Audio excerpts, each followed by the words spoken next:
The blood hit the floor before anyone heard the shot. At Harlow Veterans Medical Center in Denton Falls, a woman in faded scrubs stood at the end of a corridor holding a trauma kit and nothing else.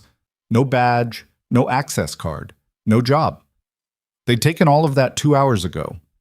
What they hadn't taken, what they couldn't take, was the 12 years she'd spent doing things in places that don't appear on any map for a government that would never say her name out loud. Her name was Dana Reeves. And the men who'd just breached the East Wing had no idea what they'd walked into. If this story already has you hooked, stay with me until the very end. Hit that subscribe button, drop a like, and tell me in the comments, what city are you watching from? I want to see how far this story travels. Dana Reeves had been a nurse at Harlow Veterans Medical Center for 3 years, 4 months, and 11 days. She knew the number because she'd counted the way soldiers count things. The way people count things when they're trying to convince themselves that a quiet life is enough. She wasn't sure it was, but she'd been trying. The morning they fired her started like most mornings at Harlow. Understaffed, overbooked, and humming with the particular kind of institutional exhaustion that comes from a facility that's been running on reduced allocations long enough that everyone inside has stopped expecting anything different. The parking lot lights were still on when Dana arrived at 6:15. The East Corridor smelled like industrial cleaner and old coffee. The overnight shift nurses looked the way overnight shift nurses always looked. Not broken exactly, but running on a deficit that a single day off wouldn't fix. She clocked in, tied her hair back, and went straight to the third-floor ward. Her first patient was in room 312. A Vietnam-era veteran named Gerald Oakes, 71, admitted 4 days ago with congestive heart failure, now stable enough to complain about the food, which Dana took as a good sign. She adjusted his fluid restriction documentation, answered 3 questions about whether the doctor had reviewed his discharge timeline, and gave him an honest answer when he asked if he was actually getting better. "Your ejection fraction's improving," she said. "Slowly, but it's moving the right direction." Gerald Oakes looked at her the way old soldiers sometimes looked at people who told them the truth instead of the comfortable version. "You're one of the straight ones," he said. "I just don't see the point in the other kind." She moved on. Room 314 was a bilateral knee replacement, post-op day 2, managing his pain poorly and pretending not to be. Room 316 was a spinal injury case she'd been watching for signs of autonomic dysreflexia that the attending hadn't flagged yet. She noted it, documented it, and moved to room 318. Marcus Tully was a retired Army staff sergeant, 53 years old, below-knee amputation on the right side following a blast injury sustained 12 years ago, and a wound infection at the stump site that had been getting progressively worse for 4 days, despite the treatment protocol currently in his chart. Dana had flagged it twice, once in the chart notes, once verbally during morning handoff. The infection wasn't responding the way it should have. His CRP numbers were trending up when they should have been coming down. He was running a low-grade fever that had ticked up 0.2 of a degree since yesterday. She pulled on gloves and checked the wound site. It looked worse. Not dramatically worse, not the kind of worse that a quick visual scan would catch if you weren't looking for it. But Dana had been looking for it for 4 days, and the tissue margins were angrier than they'd been 24 hours ago, and the drainage had changed character in a way that bothered her. "Same face," Marcus said from the bed. She looked up. "What face?" "The face you've been making every morning for 4 days. The one that means you're thinking something you're not saying out loud." She pulled off the gloves and started documenting. "I'm going to push again on the culture results. I think we need to revisit the antibiotic selection. Graves doesn't listen to you. Graves is going to listen to the culture results. Whether he listens to me is a separate issue." Marcus watched her write. He had the patient, measuring quality that some people developed over years of military service.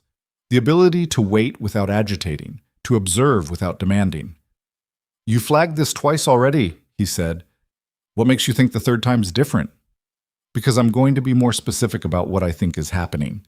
She capped her pen. "How's the pain overnight?" "Manageable." "On a scale?" 5. She wrote it down. "I'll be back after I talk to Graves." Dr. Franklin Graves was the floor attending, a hospitalist in his late 40s who had the particular manner of someone who'd decided some years back that nursing staff flagging concerns was a category of problem to be managed rather than information to be evaluated. He wasn't a bad doctor in any dramatic sense. He was simply a doctor who had stopped questioning his own read of a situation, which in Dana's experience was one of the more dangerous things a physician could become. She caught him at the nursing station at 7:40. "Marcus Tully in 318, she said. His wound culture from day 2 came back with sensitivities that don't align well with the current antibiotic coverage. His inflammatory markers have been climbing rather than falling, and his fever, I reviewed his chart this morning. His CRP is up 11 points from yesterday." Graves clicked his pen closed. He did this when he was done engaging with a conversation, a habit Dana had mapped within her first 2 weeks on his floor. "These wound infections take time to turn around, Nurse Reeves. The current protocol is appropriate. I'd like to request an infectious disease consult." "That's a decision for the attending physician." "I understand that. I'm recommending it formally, so it's documented." His expression didn't change exactly, but something behind it did. The small shift of a man who was filing something in a category labeled problem employee rather than engaging with what was actually being said. "Noted," he said. "I'll review again on afternoon rounds." She knew what that meant. She went back to her other patients. She did the work that needed doing: vitals, medications, dressing changes, patient education, the 100 small tasks that filled a shift and that most people never saw and never thought about. She was careful, and she was thorough, and she noticed things, which was both her greatest professional asset and the quality that had made her the most inconvenient nurse on Franklin Graves's floor. At 9:20, she was called to the chief physician's office. She'd known something was coming. The supply chain complaint she'd submitted to the state board 3 weeks ago had apparently surfaced at an inconvenient time for someone. She'd suspected as much when she'd received the call from the board's intake line confirming receipt, and then heard nothing further. She hadn't expected to be called into Conrad Voss's office quite this quickly, but the timing told her the complaint had landed somewhere specific and someone had reacted to it. Voss's office was on the administrative floor, away from the clinical noise of the wards, with a window that looked out over the parking lot and furniture that cost more than the third floor's monthly supply budget. Voss was behind his desk when she arrived. Patrick Elms, the hospital's HR administrator, a narrow, precise man who handled terminations with the careful energy of someone trying to minimize personal contamination, was standing near the window. Neither of them offered her a seat. "You submitted a formal complaint to the state nursing board," Voss said. His voice was even, which meant he'd decided to treat this as an administrative matter rather than a personal confrontation. Dana had dealt with administrators long enough to understand the difference. Administrative tone meant the decision was already made. "I submitted a concern about procurement irregularities in the third-floor medical supply chain," she said. "I flagged the same concern internally on 3 separate occasions before going to the board. The internal process produced no response." "You went outside this institution." "After the institution's internal process failed to respond, which is what the external reporting pathway exists for." Voss opened the folder on his desk. "There have been concerns about your conduct for some time, Nurse Reeves. Insubordination, failure to comply with physician directives, a pattern of behavior that disrupts the functioning of this unit." Dana looked at the folder. She recognized the shape of what was in it, a constructed narrative assembled from incidents that could be framed one way or another depending on who was doing the framing. 3 years of doing her job well had apparently generated enough paperwork to make a case for doing it badly. "I can document every instance in that file," she said. "I can also document every patient outcome that resulted from the concerns I raised. I'd be interested to compare the two." "That won't be necessary." Voss pushed the folder toward her, a single sheet of paper on top. "Termination notice, dated today, signed already. Your employment here is being terminated effective immediately. Patrick will walk you through the exit process." Dana picked up the paper, read through it completely, the way she read everything. Not quickly, not skimming, all the way through to the fine print at the bottom because fine print was where important things lived. Then she set it back down. "The supply complaint is still open," she said. "My termination doesn't close it. That is no longer your concern. It should be someone's." Voss stood. It was a dismissal gesture. "Patrick will see you out." She didn't argue. Arguing with Conrad Voss in Conrad Voss's office was not going to produce any outcome she wanted. The complaint was filed. It existed independent of her employment status. That was the point of external reporting pathways. They didn't require you to stay employed at the place you were reporting on. She believed that. She held on to it. Patrick Elms walked her to her locker with the expression of a man performing a function he'd made peace with some time ago. Dana cleared out her things in 11 minutes. She didn't have much, had never accumulated much. A spare set of scrubs. A photograph of the cascades she'd taped to the inside of the door 2 years ago. A travel mug. A small trauma kit she'd assembled herself because the hospital-issue kits were inadequate, and she'd stopped trusting them inside her first month. She kept the trauma kit.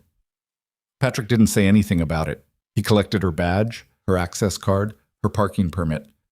He gave her a form to sign acknowledging receipt of her final paycheck information and the COBRA documentation.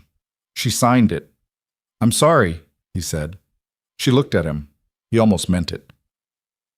"Make sure someone follows up on Marcus Tully in 318, she said. "His wound culture needs to be revisited. Tell Dr. Graves his CRP was up another 3 points this morning." Patrick blinked. I can pass that along." "Please do." She walked out through the employee entrance at 10:23, 3 hours before her shift was scheduled to end, carrying a canvas tote bag and a trauma kit, and 11 days of accrued PTO she'd just been paid out for. The November air hit her face, cold and dry, the kind of cold that woke you up in a way that coffee couldn't. She stood on the pavement for a moment. The parking lot was half empty. A food service truck was pulling out of the loading dock lane on the south side. 2 people in business attire were walking toward the main entrance, neither of them looking at her. An ambulance sat idling near the emergency bay with no particular urgency, and at the far corner of the lot, a black SUV sat with its engine running and its windows tinted past the legal limit for a civilian vehicle. Government plates. Dana noted it without looking directly at it. A reflex so deeply ingrained it operated below the level of conscious decision. She walked to her car, got in, put the key in the ignition. She did not start the engine. The SUV had been in that spot when she'd arrived at 6:15. She was certain of it. She'd noticed it peripherally when she'd crossed the lot in the dark, not because it had alarmed her, but because she noticed parked vehicles the way she noticed everything, automatically, cataloging without intention. It was still there now, 4 hours later. That was not a contractor's schedule or a visitor's timeline. She sat with the key in her hand and thought about Marcus Tully's wound and the procurement irregularities and the specific efficiency with which Conrad Voss had moved to terminate her employment. And she thought about the timing of all of it, and something that had been sitting quietly in the back of her mind for 3 weeks began to take a shape she didn't like. Her phone buzzed on the passenger seat. Unknown number, a text message, 7 words. "Stay away from the hospital today, Dana." She read it twice. Then she looked at the SUV in her mirror. Then she got out of the car. The loading dock entrance on the south side of the building required a 6-digit code and a door that had been propped open for the morning laundry service without exception for at least 2 years. Both were as she'd expected. She went in through the basement, moved through the service corridor past the supply storage and the linen processing room, and took the maintenance stairwell to the ground floor. She was moving on instinct now, which was a mode she'd spent 3 years trying to retire. Instinct had a cost. It pulled you toward things you'd decided to leave behind. But instinct had also kept her alive in places where the alternative to listening to it was coming home in a box. And the 7-word text on her phone and the idling government SUV and the specific shape of the last 3 weeks were telling her something she couldn't ignore by walking to her car and driving away. The ground floor was wrong. She knew it within 30 seconds. The quality of the noise was off. Not absent, exactly, but altered.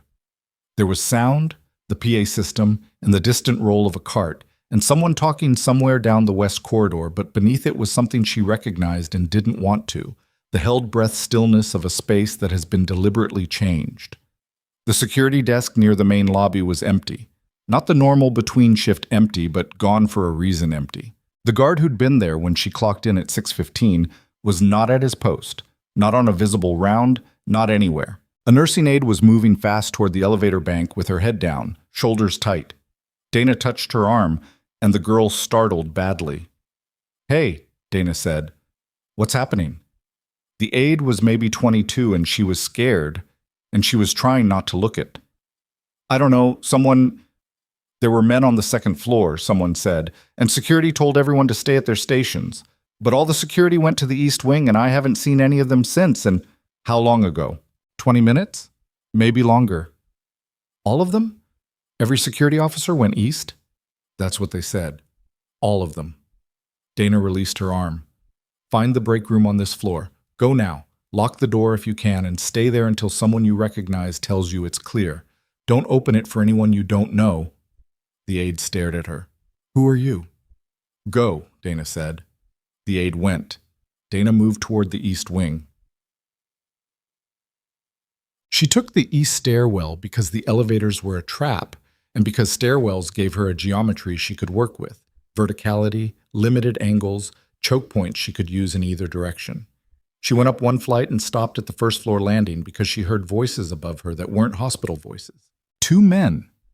The cadence was wrong, too clipped, too deliberate, the conversation of people managing a timeline rather than talking. She caught fragments, 4th floor, 12 minutes, route is confirmed.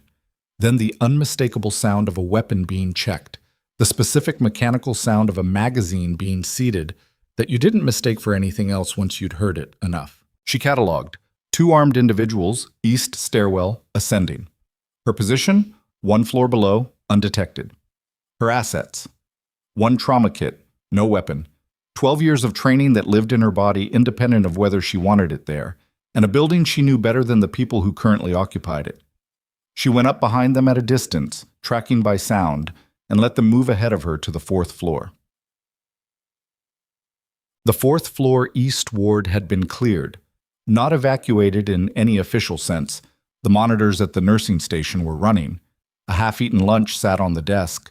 A patient call light was blinking amber on the board with no one answering it. The staff had been moved, or they'd run.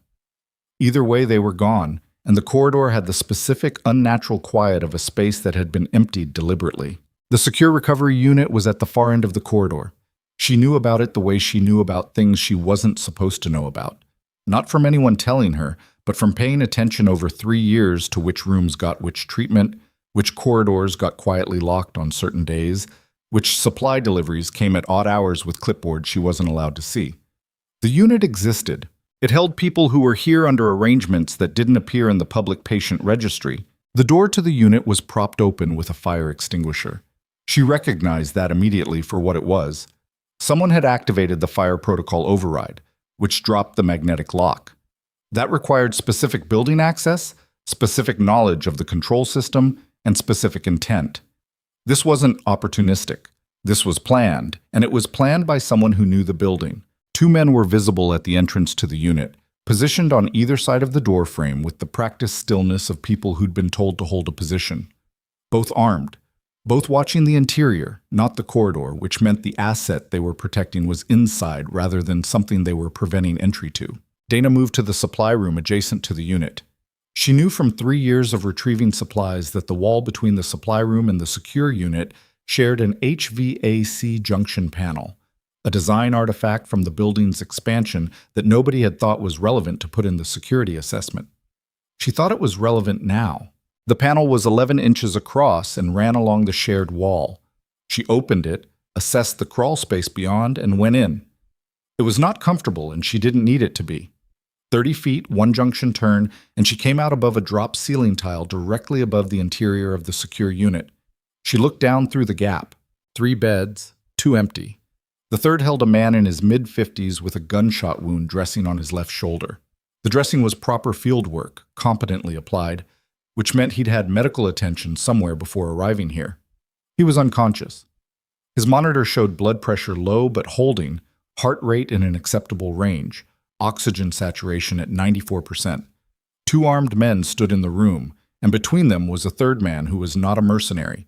The third man was wearing a jacket Dana recognized by its cut and its pocket configuration and the specific way it sat at the right hip. Federal issue. He was holding a satellite phone loosely and watching the unconscious patient with an expression that was working hard to stay neutral. He was contained, not in command. One of the armed men said, "We move him in 8 minutes. Route's been confirmed." The federal agent said, "He's not stable enough for transport." "That's not your problem. If he dies in transit, you've got nothing. You understand that? Everything you came here for? Then he shouldn't have gotten himself shot. Flat, dismissive. 8 minutes. Dana had heard enough. She'd heard the timeline, and she'd assessed the room, and she'd looked at the patient's monitor, and she knew what happened to a man with a shoulder GSW and borderline pressure and oxygen sat in the low 90s if you moved him through a service corridor in the next 8 minutes. She took a breath. Then she dropped the ceiling tile. Tick. She came down into the room and broke left before her feet hit the floor because she'd read the two armed men from above, and left was slower and right was faster, and you always neutralize the faster threat. Second, when you have surprise on your side. Left was still processing the sound of the tile when she reached him. She used his own posture against him. 2 strikes, 1 joint lock, nothing that required power she didn't have, and he went down hard and loud against the IV stand. Right was already moving. She was already moving faster. She came inside his angle before he could extend and used the falling IV stand as a half-second of auditory misdirection, and then he was down too. 8 seconds, maybe less. She straightened up. Her right knuckle was bleeding where it had caught a piece of the IV stand bracket. She noticed it distantly. The federal agent had his weapon out. He was pointing it at her with a steady grip and a very controlled expression that told her he was trained, but he was also unsure, which was the right response to someone falling out of your ceiling. "Who are you?" he said. The patient's monitor was showing a slight spike. The noise and motion had registered in whatever level of consciousness he was floating in. Dana moved to the bedside and started checking the shoulder dressing. The transport preparation had partially displaced it. "I'm a nurse," she said. "I need you to stop moving and identify." His dressing shifted. "If I don't reseat it in the next 2 minutes, you're going to have a much bigger problem than whoever just came through your ceiling." She looked up. "There's a supply cart through that access panel. If you want to do something useful, cover the door." A pause. She kept working. "You came through the ceiling," he said. "Ventilation crawl, 300 feet from the supply room." She found what she needed in her trauma kit and began resecuring the dressing. "Are you going to help me, or are you going to keep stating obvious things?" Another pause, shorter. She heard him move to the door. "Special Agent Garrett Wills," he said from the doorway. "Department of Justice, Criminal Division." "Dana Reeves." She worked quickly. The dressing was worse than she'd seen from above. Whoever had dressed it initially had done good work, but the last several hours hadn't been kind to it. "I was a nurse on the 3rd floor until about 2 hours ago. How many more are there?" 6 on this floor that I confirmed, possibly more below. They came in through a service entrance. The East Wing security system was already down when they breached. Someone walked them in. "The East Wing runs on an isolated security node," Dana said. "Separate from the main building system. Whoever dropped it had specific administrative access." "Yeah." His voice went flat in a way that told her he'd already worked through this and didn't like where it ended. "Someone on the inside." She secured the dressing and checked the monitor. His pressure was settling back. The spike was coming down. She let out a breath she hadn't fully admitted she was holding. "Who is he?" she said. Wills watched the corridor through the door's narrow window. "Someone who was in the wrong place when he found out the right things," he said.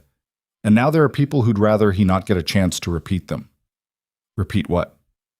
"Something that's going to end careers, end contracts, end arrangements that have been running for a long time behind walls that were supposed to be solid."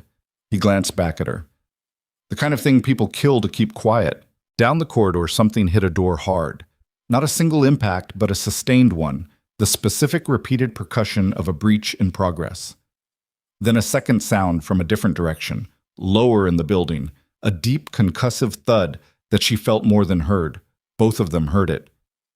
"They're coming through the stairwell," Wills said. "How long until they reach this floor?" 2 minutes, less. Dana looked at the room, at the patient, at the beds and the equipment and the drop ceiling she'd come through and the door that Wills was covering and the supply cart that was still in the access crawl space. 2 armed men unconscious on the floor. 1 federal agent with a service weapon in a position to hold. 1 critical patient who couldn't be moved. And bootsteps multiplying below them in a building where someone who worked here had opened the door and told the wrong people to come in. "I need everything in that supply cart," she said, "and I need 1 minute." "We don't have 1 minute." "Then we have what we have." She was already moving. "I've held worse positions with less. Can you keep that door?" Wills looked at her for exactly 2 seconds. "Yeah," he said. I can keep it. She turned and started working.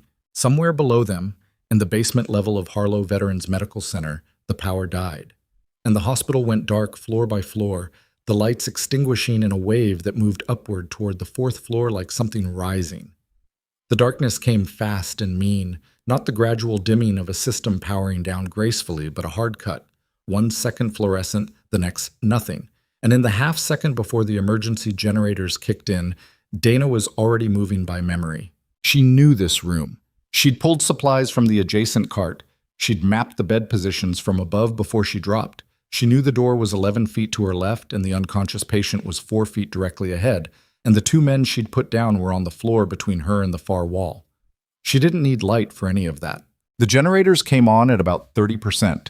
Emergency mode, running the critical systems only, bathing the room in the sickly amber of backup lighting that turned everything the color of old photographs. Enough to see by. Not enough to feel safe in. Wills hadn't moved from the door. That was something. Some people went sideways in a blackout. Not from cowardice, but from the specific disorientation of losing one sense abruptly. And the fact that he'd held his position without instruction told her he was the kind of train that lived in the body rather than just the mind. "Count still 6 on this floor," she said, not loud, pitched just for him. That I confirmed. There were 2 in the stairwell when they herded me up here. I don't have a read on the lower floors. The blackout was deliberate. She was checking the patient's monitor. The backup power had kept it running, vitals still holding, pressure ticking up a point since she'd resecured the dressing. They know this building's emergency protocol. Blackout drops the secondary magnetic locks on the service corridors. Wills processed that for a second. So they just opened every back door in the building. Every back door that wasn't already open. She stood. Which means they're consolidating now. They'll want to be in position before the backup lighting stabilizes and staff start reacting. How long do we have? She looked at the 2 men on the floor. One was breathing steadily, unconscious, not going anywhere soon. The other had started making a low sound that meant he was closer to surfacing than she'd like. "Less than I want," she said. She crossed to the closer one, checked his pulse, then used the IV tubing from the overturned stand to secure his wrist to the bed frame in a way that was practical rather than elegant. She did the same to the second one with the monitor cable. It wasn't a permanent solution. It wasn't meant to be. "There's a supply closet at the north end of this corridor," she said, "separate from the main ward. It's got a heavy door and it runs off a different circuit. It'll have stayed locked through the blackout because it's on a manual deadbolt, not a magnetic system." "You want to move him?" "I want to move him 30 feet to a room where the only entry point is a door I can secure, yes." She looked at the patient. "His pressure is better than it was. If we keep him flat and move the bed, not him, roll the whole thing, we minimize the exertion impact." Wills glanced toward the corridor window. "They come through that door while we're in the hallway. Then we deal with that. But if we stay here, they know exactly where we are, and they've got numbers, and they've got the building layout." She paused. "Assuming their inside person gave it to them." That landed. She saw it in the set of his jaw. "The closet," he said. "The closet." She released the bed brake and Wills took the far end and they moved. Not fast. Fast was noise, but steady and controlled. The bed rolling smoothly on floors that were at least kept properly waxed, which was one thing Harlow's maintenance budget had apparently not sacrificed. The corridor was empty. The amber backup lighting made shadows out of door frames and turned the nurse's station into a dark shape at the corridor's midpoint. Dana moved backward, watching ahead, while Wills watched behind. 23 feet. 20. 15. Somewhere in the stairwell to their left, a door opened. She heard it. The specific pressurized exhale of a fire door being pushed. And she held up one fist without looking back and Wills stopped moving. She listened. Boots on the landing, 1 set, then 2, then a third. They weren't moving toward the 4th floor corridor yet, but they were on this level, orienting. She made a decision, the way she'd always made decisions in the field. Fast, with incomplete information, knowing that waiting for certainty was its own kind of choice. She pushed the bed the remaining 12 feet in one controlled rush, and Wills caught the far end and steered, and they cleared the closet door frame with 2 inches to spare on the left side. She kicked the door shut behind them and threw the manual deadbolt. The sound from the corridor intensified for a moment. 3 or 4 sets of boots moving fast, voices low and coordinated, and then it passed the door and continued toward the secure unit they'd just vacated. Dana let out a breath. Just one. The supply closet was maybe 15 by 20 feet, packed on two sides with shelving, holding everything from IV supplies to backup monitoring equipment to the kind of bulk consumables that hospital storage always accumulated in excess of immediate need. There was a small utility sink in the corner, one bare bulb on emergency power casting a narrow cone of yellow light. The patient's monitor was battery-backed and functioning. Wills lowered himself to sit against the wall beside the door, weapon across his knee, and looked at her. "They're going to figure out we moved him," he said. "Yes. In about 2 minutes, when they clear the unit." She was already checking the shelving, taking inventory the way she always took inventory. Not with urgency, but with methodical speed, because urgency made you miss things. But they have to find where. This corridor has 6 doors, and they don't know which one. That buys us, 10 minutes? It buys us time to think, which is more than we had 30 seconds ago. She found what she was looking for on the 3rd shelf. A portable pulse oximeter, a blood pressure cuff, a bag of normal saline with intact packaging. She brought them to the bedside. "Tell me about the witness." Wills watched her work. "What do you need to know?" "I need to know why he matters enough to send a team this size into a federal medical facility in broad daylight. That's not a small operation. That's not a calculated risk. That's someone who's already decided the exposure is worth it, which means what he knows is worth more than the exposure." "His name is Alan Price," Will said. "He was a logistics coordinator for Keswick Defense Solutions for 11 years. He handled contracts between Keswick and about a dozen military procurement offices." He paused. 6 weeks ago, he came to us because he'd found something in the contract documentation that he couldn't explain and couldn't ignore. Shipment manifests that didn't match reported deliveries, equipment listed as destroyed in theater that was showing up in secondary markets, money moving through accounts that weren't in any contract paperwork. Dana was taking Price's blood pressure. The reading came back low but not critical. "How much money?" "Over the documented period we've been able to verify. Somewhere north of 200 million. We think the real number is larger." He said it flatly, the way people stated large numbers when they'd had time to sit with them, and the shock had settled into something grimmer. Keswick wasn't just padding contracts. They were diverting military equipment to private buyers. Some of it ended up in the wrong hands. We don't have the full picture yet on what went where, but Price had enough documentation to open the door. She processed that while she worked. 200 million. Equipment in the wrong hands. The kind of wrong hands that phrase was usually a deliberate understatement for. "He was shot before you could complete his deposition," she said. "He was shot 4 days ago outside his apartment in Denton Falls. Whoever did it knew where he was, which meant they had access to our operational information." A pause. "We moved him here because Harlow has a secure unit and because the transfer manifest was supposed to be classified at a level that should have made it invisible. Someone saw it anyway." She looked up from the monitor. "Someone inside DOJ," she said. Not a question. "Or inside someone DOJ was communicating with." His jaw tightened. "We're working on that." Outside the closet door, the boots had stopped moving past. She could hear them now, closer, methodical. A room-by-room check moving up the corridor toward their position. They had maybe 4 minutes before someone tried this door. "The team that hit this building," she said, keeping her voice level. "Who contracted them?" "We don't know yet. The operational signature matches a private security outfit that does work in gray market spaces. Former military, mostly, the kind of group that doesn't advertise and doesn't leave much behind. Keswick has relationships with 3 or 4 groups that fit the profile." Former military. She filed that. Well-funded, well-organized, and someone told them exactly how to drop the East Wing security node and access the service corridors.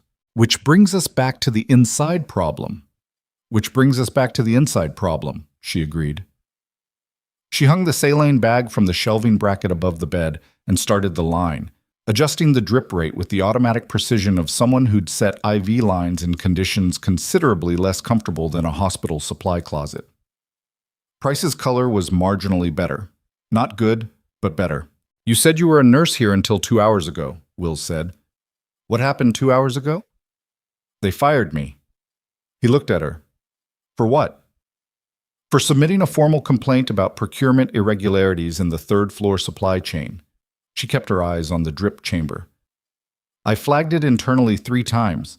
When that went nowhere, I went to the state board. A silence opened between them that had texture to it. Procurement irregularities, Wills said carefully. Medical supplies. Equipment listed in the inventory that wasn't physically present. Invoices for vendor deliveries that didn't match what arrived in the building. She looked at him now. I thought it was a billing fraud situation. Standard institutional graft, the kind of thing that happens when nobody's watching the numbers. But the more I documented it, the less it looked like standard graft. What did it look like? It looked like someone was cycling false invoices through the hospital's procurement system to clean money. Small enough amounts that no single transaction tripped anything, but consistent and systematic over at least 18 months. She paused. Harlow receives federal funding under 4 different veteran care programs.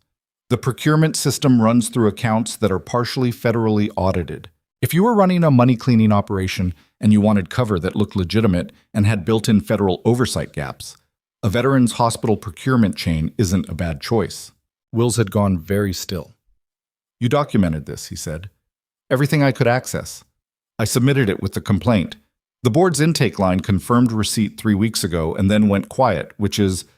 She stopped. Which is when someone started building the paper trail to terminate you, he said. She'd known that was what it was. She'd known it the moment Patrick Elms had been standing near the window in Voss's office, not wanting to touch anything. But hearing it stated directly had a weight that knowing it abstractly didn't. Voss, she said. Conrad Voss, the chief physician. Tell me about him. She was going to answer when the door handle moved. Not a knock. A test. Someone checking whether the handle turned, which it didn't because the deadbolt was thrown. Then a pause. Then a voice from the corridor, flat and carrying. This one's locked. Someone check if there's a bypass on the utility rooms. She and Wills looked at each other. He positioned himself to the left of the door, weapon up. She looked at the room, the shelving, the sink, the single light, the patient, and thought about what she had and what she needed and whether those 2 things could be made to overlap. The sink. She crossed to it quietly and opened the cabinet beneath it. Emergency facilities maintenance supplies, as she'd known there would be, because every utility sink in every hospital she'd ever worked in had the same cluster of things underneath it. She found what she needed in about 15 seconds. A canister of industrial-strength ammonia-based cleaner, the kind used on medical-grade surfaces, sealed, full. She straightened and looked at Wills, held up the canister, pointed at the door. He understood immediately. He gave a small nod and repositioned. The bypass attempt on the door took about 90 seconds. She could hear someone working on the external mechanism, not a lockpick, something faster and rougher. When the door swung open, it opened fast and confident, the way you opened a door when you expected the room to be empty. The first man through caught the ammonia mist full in the face from 2 feet away and went down making sounds that didn't need commentary. The second one was pulling back before he'd fully entered, and Wills was already moving. One fluid motion from the wall, leading with his shoulder, catching the door edge and using it as a lever to pin the second man against the frame long enough to disarm him. The weapon clattered to the floor. Dana picked it up. She had not held a weapon in 3 years. It felt like no time had passed at all. The second man, mid-30s, close-cropped hair, the specific physicality of someone who'd spent years doing hard things in difficult places, got his bearings faster than she'd expected and came up swinging. She stepped inside the swing and used his momentum, and he went into the shelving with enough force to bring 2 rows of IV bags down on top of him. He looked up at her from the floor with blood on his lip and something shifting in his expression. The recalibration of a man who has just understood that the situation is not what he thought it was. "Who's running this?" she said. He said nothing. She hadn't expected him to. She zip-tied his wrists with the plastic restraints from the emergency kit on the second shelf. Hospitals always stocked them, used for behavioral emergencies, never quite the right tool but functional, and did the same to the first man, who was still dealing with his eyes and not in a position to argue. Wills checked the corridor, pulled the door partially closed. "They know where we are now." They knew where we were 30 seconds after we moved him. We were on borrowed time regardless. She was already thinking about the building. The floor plan, the stairwells, the loading corridors, the specific geography of a structure she'd spent 3 years learning. How many hostages in the building? When this started, there were approximately 60 patients across 4 floors, plus staff. I counted at least a dozen staff being held in the ground floor conference rooms, the ones on the west side, away from the east breach point. He paused. There were children in the pediatric observation suite on the second floor. Family members of veterans waiting. I don't know if they've been moved. She felt that one land in her chest. She'd learned a long time ago that feeling things was not incompatible with functioning, that the soldiers who suppressed everything were the ones who made errors because they stopped accounting for the human variable. You felt it. You noted it. You kept moving. The pediatric suite has a separate corridor access from the main ward, she said. It connects to the medical library and the family waiting area through a pass-through that most staff don't use because it's inconvenient. If someone knew to use it, they could potentially move people out without crossing the main corridors. Someone would need to know it existed. Someone who'd worked this building for 3 years and had nothing better to do than learn every inconvenient shortcut. She looked at him. I can get to the second floor without using the main stairwell, but I need to know that Price is secured before I move. Wills looked at the patient, then back at her. Something had changed in the way he was looking at her. It had started to change after she'd disarmed the 2 men in the unit, shifted further after the supply closet, and now it was something that wasn't surprise anymore, but hadn't yet become its settled replacement. You're not just a nurse, he said. It wasn't an accusation. It was a man updating his model. I'm a nurse, she said. I'm also other things. In that order, for the last 4 years. She checked Price one more time, pressure holding, rhythm stable, the saline drip running at the right rate. Lock this door behind me. The deadbolt, not just the handle. If anyone comes through it who isn't me, assume they're not here to help. How will I know it's you? She thought about it for a second. I'll knock twice, then once. That's every knock pattern in every movie ever made, which is why nobody will expect it to be real. She moved toward the door. Don't let them move him. Whatever happens, whatever they offer, that's the one thing. Understood. He held her gaze for a moment. Reeves, what are you walking into out there? She picked up the weapon she'd taken from the second man, checked it the way she'd been taught to check it, efficiently, without theatrics, out of habit rather than performance. I don't know yet, she said. I'll figure it out. She went out into the amber-lit corridor and pulled the door to behind her. The east stairwell was controlled. She could hear movement in it from 20 feet away, and she went to the maintenance access ladder instead, a vertical shaft running between floors that was used for equipment transfer and that required a physical key which she did not have. She got the access panel open anyway because the lock was a 20-year-old mechanism of a type she was familiar with, and she went down through the shaft to the 3rd floor, which was where she needed to be. The 3rd floor was her floor. 3 years of corridor rounds, medication passes, vital sign checks, difficult conversations in dim-lit rooms with men who were trying to figure out how to live with what their bodies had become. She knew every inch of this floor. She knew which floorboards announced you, which doors hung wrong and dragged, which corners gave you sight lines down 2 corridors at once. It was quiet in the way that was wrong, the same held-breath quality she'd felt on the ground floor when she'd first come back in. The patients were in their rooms. She could hear the monitors running, could see movement through door windows as she moved the corridor's edge. But the staff was gone. Not a single nurse at the station. The medication cart was in the middle of the corridor, unlocked, where someone had left it abruptly. Room 318. She stopped at the door. Marcus Tully was sitting up in his bed with the call button in his hand, and the expression of a man who has been awake and paying attention for the last 40 minutes and has reached some conclusions on his own. He looked at her when she opened the door, and his eyebrows went up, but he didn't say anything immediately, which was one of the things she'd always valued about him.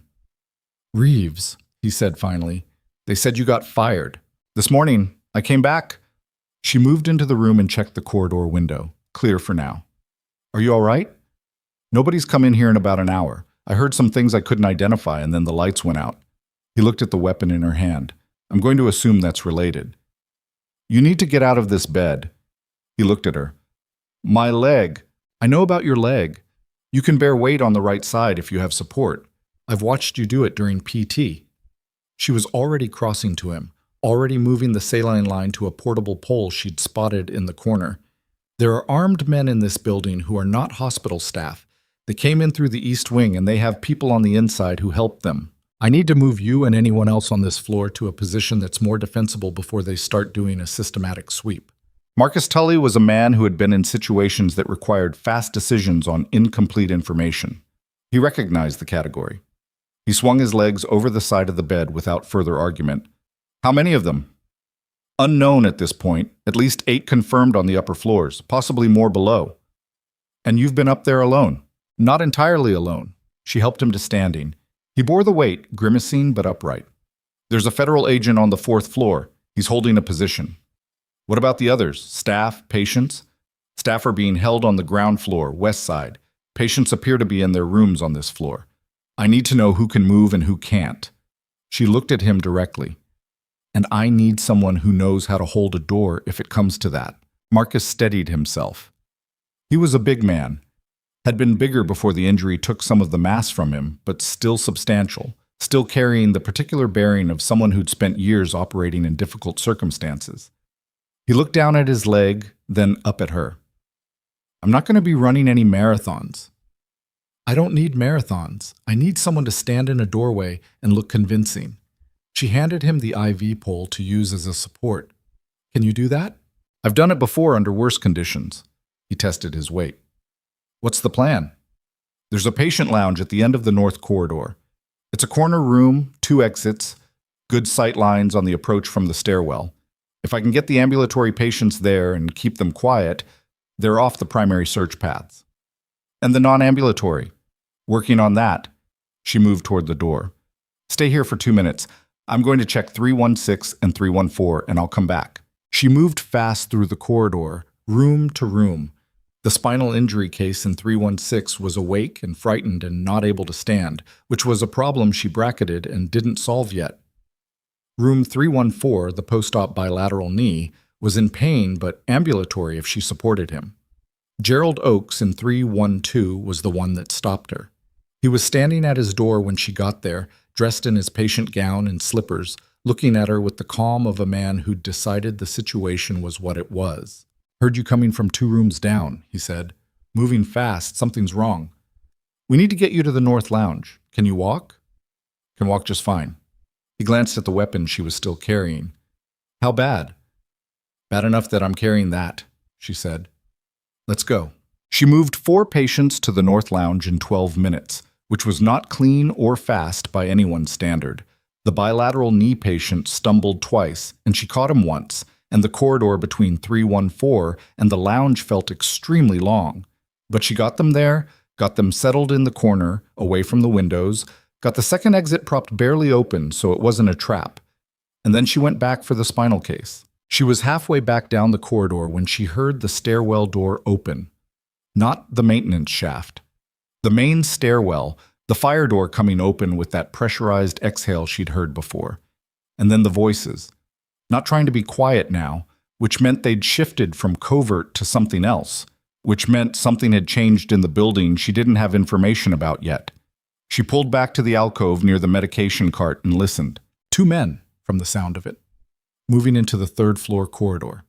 And then a third voice, on a radio, patchy with static, saying something she caught in fragments.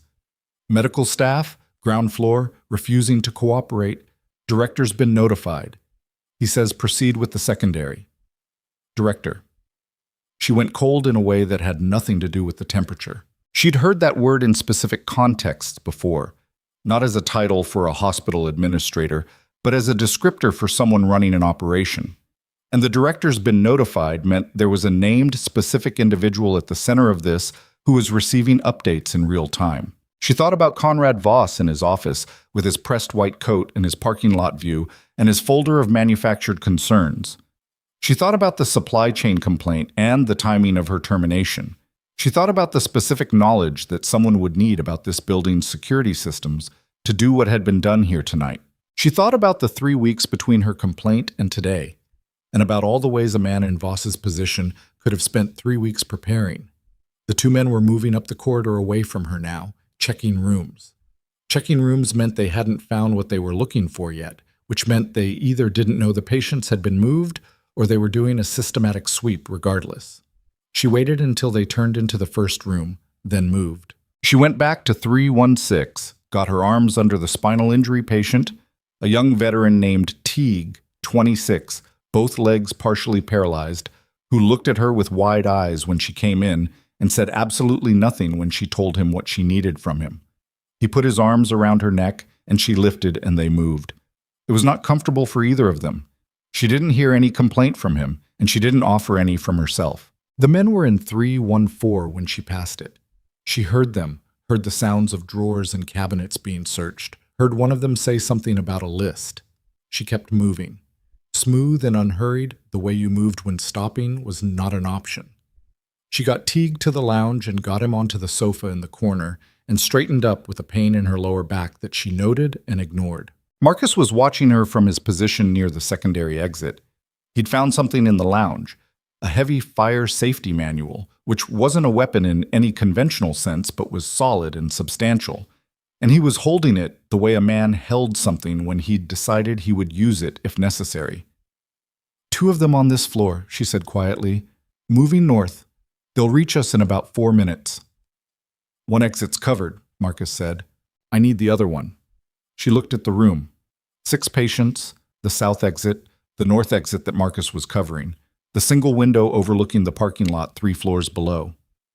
"There's a service corridor off the north exit that connects to the back stairwell. If I can get to the basement from there, I can access the maintenance room where the backup power controls are." "You're going for the lights." "I'm going for the emergency broadcast system. It runs off the maintenance panel." She looked at him. "If I can get a signal out, someone hears it. Someone hears it." Marcus shifted his weight. His jaw was set.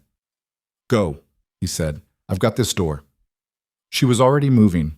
The north exit opened into a corridor that smelled like floor wax and old pipes, and the specific cold of a building's utility side. She found the back stairwell and went down. 2nd floor, 1st floor, basement. Moving fast now because 4 minutes was not a generous window, and she'd used some of it in the lounge. The basement maintenance room was locked with a key she didn't have, and a door she didn't need a key for because the lock cylinder was a model she recognized, and she'd spent enough time in enough buildings to know that recognizing a lock cylinder and being able to open one were not as different as locksmiths would prefer. 40 seconds. Then she was in. The maintenance panel was a gray metal box on the north wall, bristling with breakers and override switches, and one communications relay board that ran the building's internal emergency broadcast system, the PA that could push a signal to every speaker in the building simultaneously, including the exterior speakers that faced the street. She looked at the relay board. She looked at the breakers. Then she heard footsteps on the basement stairs. Not the careful, searching footsteps of someone doing a sweep. The deliberate, direct footsteps of someone who knew exactly where they were going. She turned to face the door. It opened, and the man standing in it was not one of the mercenaries. He was wearing a Harlow Veterans Medical Center Administrator's badge on his lapel, a good suit, and an expression that had given up on pretending everything was fine. She recognized him. She'd seen him in the halls. She'd seen him in the administrative suite twice when she'd been called upstairs for the kind of meetings that ended with paperwork. Deputy Administrator Paul Carver. Conrad Voss's second-in-command. The man who signed off on procurement approvals. He looked at the weapon in her hand, then at her face, then at the maintenance panel behind her. "Step away from that panel," he said. His voice was steady, but his hands weren't. Whatever he'd expected to find in this basement room, it wasn't her. She didn't step away from the panel. "Who's running the team upstairs?" she said. Carver's eyes moved, not to the door behind him, not to her face, but to somewhere in the middle distance that meant he was recalculating. Men who were doing the calculating that Carver was doing right now were not in a position to manage 2 problems at once. He hadn't expected her. He was still catching up. "You were supposed to be gone," he said. "You were terminated this morning." "I was. And then I got a text telling me to stay away, which has always struck me as the wrong message to send to someone you actually want to stay away." She kept the weapon level. "Who is running the team? Is it Voss, or is Voss getting instructions from somewhere above him?" Carver's jaw moved. He was deciding something. "You have no idea what you've walked into," he said. "Tell me," she said. And behind him, at the top of the basement stairs, a radio crackled, and a voice that she recognized as belonging to one of the armed men from the fourth floor said, clearly, with the particular flatness of someone delivering information they'd been waiting to deliver, "We have a problem. The witness is gone, and someone's been through half the third floor." Carver's expression shifted from calculating to something she hadn't expected. Fear.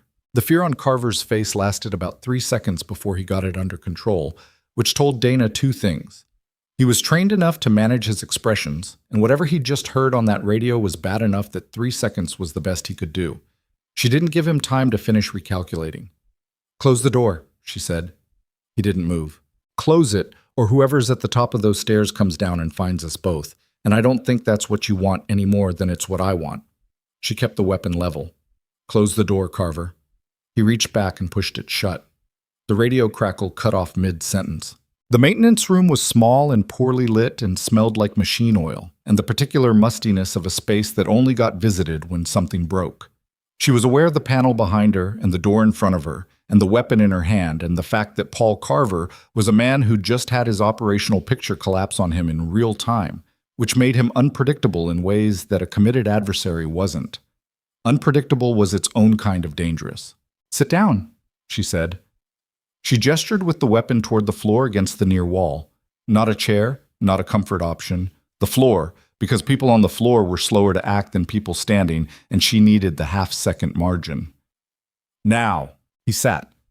He did it stiffly, the way men in good suits sat on maintenance room floors, with the specific indignity of someone who hadn't anticipated this being part of his evening.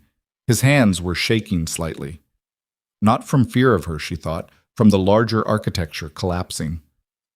"Talk to me about the procurement chain," she said. She moved to the communications relay board while keeping him in her peripheral vision. "The invoicing system, the vendor accounts." "I'm not. You signed the approvals. Your name is on the documentation I submitted to the state board. I've got 18 months of irregularities that point directly to accounts you authorized." She found the relay switch on the board and identified the exterior speaker circuit. "You've been running money through this hospital's procurement system. I want to know who the money belongs to." Carver looked at the floor. Something in his posture shifted. Not capitulation, not yet, but the specific exhaustion of a man who has been holding a weight for a long time and is starting to feel it. "It's not as simple as you're making it sound," he said. "It never is." She checked the circuit configuration. The exterior broadcast required a manual authorization code she didn't have, but the internal PA system was on a separate circuit that ran on emergency power independently. She could push a signal through the internal speakers. That wouldn't reach the street, but it would reach every room in the building, including wherever the staff was being held. "Who does the money belong to?" "I want immunity," he said. She looked at him. "I'm a nurse with a stolen weapon in a hospital basement. I'm not in a position to offer you immunity." "Then I'm not in a position to help you, Carver." She kept her voice level. "There are armed men in this building who just found out the person they came here to kill is not where they left him. In about 6 minutes, they're going to do a systematic search of every room in this facility. When they find you in this basement, they are not going to ask you about immunity. They're going to determine whether you're still useful and act accordingly." She paused. "I'm the better option. Even if I can't offer you immunity, I can offer you alive. He was quiet for a moment. The maintenance equipment hummed around them. Somewhere above them the building creaked with the particular sound of old construction settling, or people moving through it, or both. "Keswick Defense Solutions," he said finally. "The money came through accounts connected to Keswick. I didn't know the full scope when it started. I was told it was a standard administrative arrangement, supplementary funding for facility operations routed through procurement to simplify the accounting." "And you believed that." "I needed to believe it."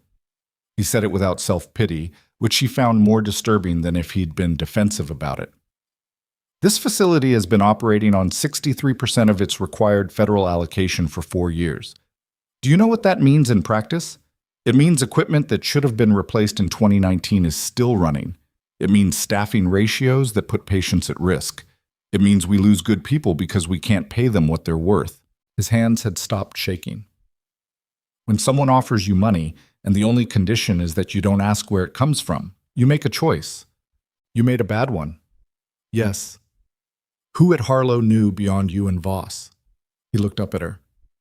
Voss doesn't know the details. Voss knows the facility has supplementary funding, and he knows not to look at the procurement chain. That's the extent of it. The operational side... He stopped. The operational side is above both of you, she said. Above both of us, and above Keswick. He said it quietly, like the words had weight he didn't want to drop. There's a name in the documentation you don't have. Someone who's been running the oversight on this for 3 years. Someone with enough access to federal systems to keep it invisible and enough authority to activate a response team when it stopped being invisible. She thought about what Wills had told her. She thought about contract documentation and shipment manifests and equipment in the wrong hands and $200 million moving through accounts that weren't supposed to exist. Give me the name, she said. Before he could answer, the door came off its hinges. Not literally. It was a metal fire door on commercial hinges, and it didn't go anywhere. But it opened so fast and so hard that it slammed the wall, and the sound was a physical thing in the small space, and Dana was already moving left before she'd consciously processed what was happening because her body had decided on her behalf. 2 men. The first one was through the door and tracking before it had fully opened, which told her he'd been trained to move in sequence with a breach rather than waiting for it to complete. He caught her trajectory and adjusted, and she was not going to beat his angle. She didn't try to. She dropped instead, straight down, knees to the floor, which was painful and graceless, and put her below his weapon line for the half-second she needed. The shot, if he was going to take it, went over her. She came back up from the floor with the IV stand she'd grabbed off the wall rack to her right, not aiming, using it as an extension of her forward motion, catching him across the forearm, and the weapon came loose and clattered. The second man was reaching for Carver. Not for her. For Carver. She processed that in real time. They weren't here to search. They were here for a specific person, which meant someone had tracked Carver to this room, which meant there was a communication channel she didn't know about, and Carver had been triangulated. The first man was coming back, and she used the wall to redirect, one hand on the doorframe, body pivot, using his momentum against itself. And then he was on the floor, and she put her knee in the specific place that kept him there without permanent damage. She'd learned the mechanics of it a long time ago from a person who'd said, "You're a medic first, you don't get to break what you might have to fix later." The second man had Carver by the collar. He was pulling him toward the door. "Stop," Dana said. She had the recovered weapon up. "Let him go." The man looked at her. He had the specific blankness of someone who'd assessed the situation and concluded it was manageable. "You're not going to shoot me in a hospital," he said. "I'm going to shoot you in a maintenance room," she said, which is different. A beat. His grip on Carver didn't loosen, but something in his posture recalibrated. He was running the math, the man on the floor, the woman with the weapon, the distance, the angles, finding that the math wasn't clean. "Walk away," he said. "This doesn't have to include you.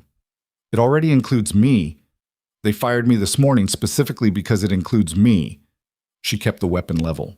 "Last time. Let him go." He released Carver. What he did next, she hadn't fully anticipated. He threw Carver at her. Not violently. Practically. The way you threw something you didn't need to create a half-second of obstruction. And then he was through the door and running, and she had Carver's weight against her, and by the time she'd gotten them both stable, the sound of boots on the maintenance corridor was already receding. She let him go. Chasing him meant leaving Carver, leaving the panel, leaving the only functional intelligence asset she had in this building. She let him go and made herself be fine with it. Carver was breathing hard. His suit jacket was torn at the collar. He looked at her with an expression she couldn't fully categorize. Something between gratitude and the dawning comprehension that gratitude to this particular person was more complicated than he'd like. "They just tried to pull you out of here," she said. "They were going to move me, keep me contained while the operation completed." His voice was steadier than she'd expected. "If the witness dies and I disappear, there's no one left who can trace the money." "The name," she said, "before anything else happens." "Give me the name." "Harlan Veck," he said, "Deputy Director of Federal Contract Oversight at the Department of Defense, Liaison Office. He's been managing the Keswick relationship from the federal side for 4 years. Everything that moves through Keswick that shouldn't, He's the one who keeps it moving. She filed it. Harlan Veck. She didn't recognize it, but she filed it with the same precision she applied to everything: name, title, institutional position, connection to Keswick. It was a thread, and threads were what unraveled things. Is there documentation that names him specifically? Price has it, or had it. Whatever he brought to your federal agent, if it's complete, Veck's name is in it. Carver straightened his jacket with the automatic gesture of a man whose habits were stronger than his circumstances. That's why they need Price dead and the witness file destroyed. Not just contained, destroyed. She turned to the communications panel. Quote, the internal PA circuit was simpler than the exterior system. A legacy analog relay that ran independent of the digital network upgrade the hospital had done 3 years ago, and that consequently ran on its own emergency power backup. She'd learned about it from a biomedical technician named Ross, who'd complained about it for 20 minutes during an equipment audit she'd been pulled into by mistake. Ross had considered it an embarrassing relic. She considered it the most useful thing in the building right now. She found the relay switch and the channel selector and the activation key, a physical key, actual metal, hanging on a hook beside the panel that nobody had removed because nobody had considered it a security risk. She turned it. The panel hummed. She picked up the hardwired handset and spoke clearly, not loudly, with the specific cadence she'd learned in a different context for a different purpose. Information first, action item second, no elaboration. Attention, all Harlow Medical Center staff. This is Nurse Dana Reeves, 3rd floor. The facility is currently under unauthorized armed occupation. There are at least 8 armed individuals in the building, primarily in the east wing. Secure your patients. Move to interior rooms away from the east stairwell. Do not attempt to engage. Emergency services have been notified. She paused one beat, and are responding. She released the key. She had not, in fact, notified emergency services. But the men currently moving through this building did not know that, and the staff needed to hear it to hold together. And the men searching the building needed to hear it to start making different calculations. Carver was watching her. Have they been notified? Will's had a satellite phone, she said. Whether he's been able to use it is another question. She put the handset down. I need to get back to the 4th floor. You're going back up. Price is on a drip that needs monitoring, and Wills has been holding a door alone for 40 minutes. Yes, I'm going back up. She looked at Carver. You're coming with me. I'm not. You're the only person in this building who can confirm the financial connection on record. If something happens to Price and Wills before backup arrives, your testimony is what's left. She moved toward the door. So yes, you're coming with me. He came, awed. The route back up was harder than the route down had been, because the building had changed while she'd been in the basement. The men who'd been doing room-by-room searches on the 3rd floor had finished. She could tell because the corridor was quiet in the wrong way when she came out of the back stairwell, and the operational pattern had shifted. They were consolidating now, which meant they were moving from search mode to control mode, which meant they'd found something or lost something and had adjusted their posture accordingly. She moved Carver through the 3rd floor corridor at a pace that was faster than comfortable and quieter than felt possible. He was not a field-trained person, and he moved like one, too upright, too much weight on his heels, a slight lag between stimulus and movement that would have gotten him killed in other circumstances. She kept him close to the wall, and she kept them moving, and she didn't explain what she was doing because explanation took time she didn't have. The maintenance shaft access was still open from her earlier descent. She went up first, pulling herself by arm strength because there wasn't room for technique, and reached back for Carver's hand and pulled him up behind her. He scraped his shoulder badly on the access panel edge and made a sharp sound that she put her hand over his mouth about immediately, not roughly but firmly, and he understood and stopped making it. 4th floor. The access panel led her out into the utility corridor behind the supply closet where she'd left Wills and Price. She knocked twice, then once, a pause that lasted long enough to be uncomfortable. Then the deadbolt drew back. Wills looked at her, then at Carver, then back at her with an expression that had several questions in it and the professional discipline to ask none of them immediately. He's with me, she said. He's talking. She went to Price first. The saline bag was 2/3 down, which was about right for the time elapsed. His pressure reading was better than when she'd left. Not good, still low, but trending in the correct direction. His color was less alarming. She checked the dressing, holding. She adjusted the drip rate marginally and let herself have 3 seconds of relief that she kept off her face. "I made a broadcast on the internal PA," she said to Wills. "Internal only. I couldn't reach the exterior speakers without the authorization code, but I told staff that emergency services were responding." "Are they?" "I need you to tell me." Wills pulled the satellite phone from his jacket. The screen was cracked along one corner. She hadn't noticed that before, which meant something had happened to it while she was gone. "I got a partial transmission out about 20 minutes ago, enough to give our location and the nature of the situation. I don't know if the full message went through before I lost the signal." He turned the phone over. The crack ran through the antenna port. "Someone came through the door. I handled it. The phone didn't." She looked at the 2 men she'd secured earlier. One was still unconscious. The other was awake and watching everything with flat, assessing eyes that she didn't like. She checked that his restraints were holding. They were, though he'd been working at them. And then she addressed Wills. "We have Carver. He's confirmed Keswick's involvement, and he's given us a name above Keswick. A federal official who's been running oversight on this from the DOD side." She kept her voice low. "A man named Harlan Veck." Wills went very still. She recognized the stillness. She'd worn it herself when something clicked into place that she'd been working toward for a long time. "You know that name," she said. "Veck's been on our peripheral radar for 8 months," he said. "We couldn't connect him directly. Every thread we pulled went cold before it reached him." He looked at Carver. "You can put him in the chain." "I can put him in the chain," Carver said. "In writing, on record, with account documentation." His voice had lost most of its administrative smoothness. What was underneath it was someone who'd been carrying something very heavy and had decided, maybe 30 minutes ago in a basement maintenance room, that he was done carrying it. "I want to be on record as a cooperative witness."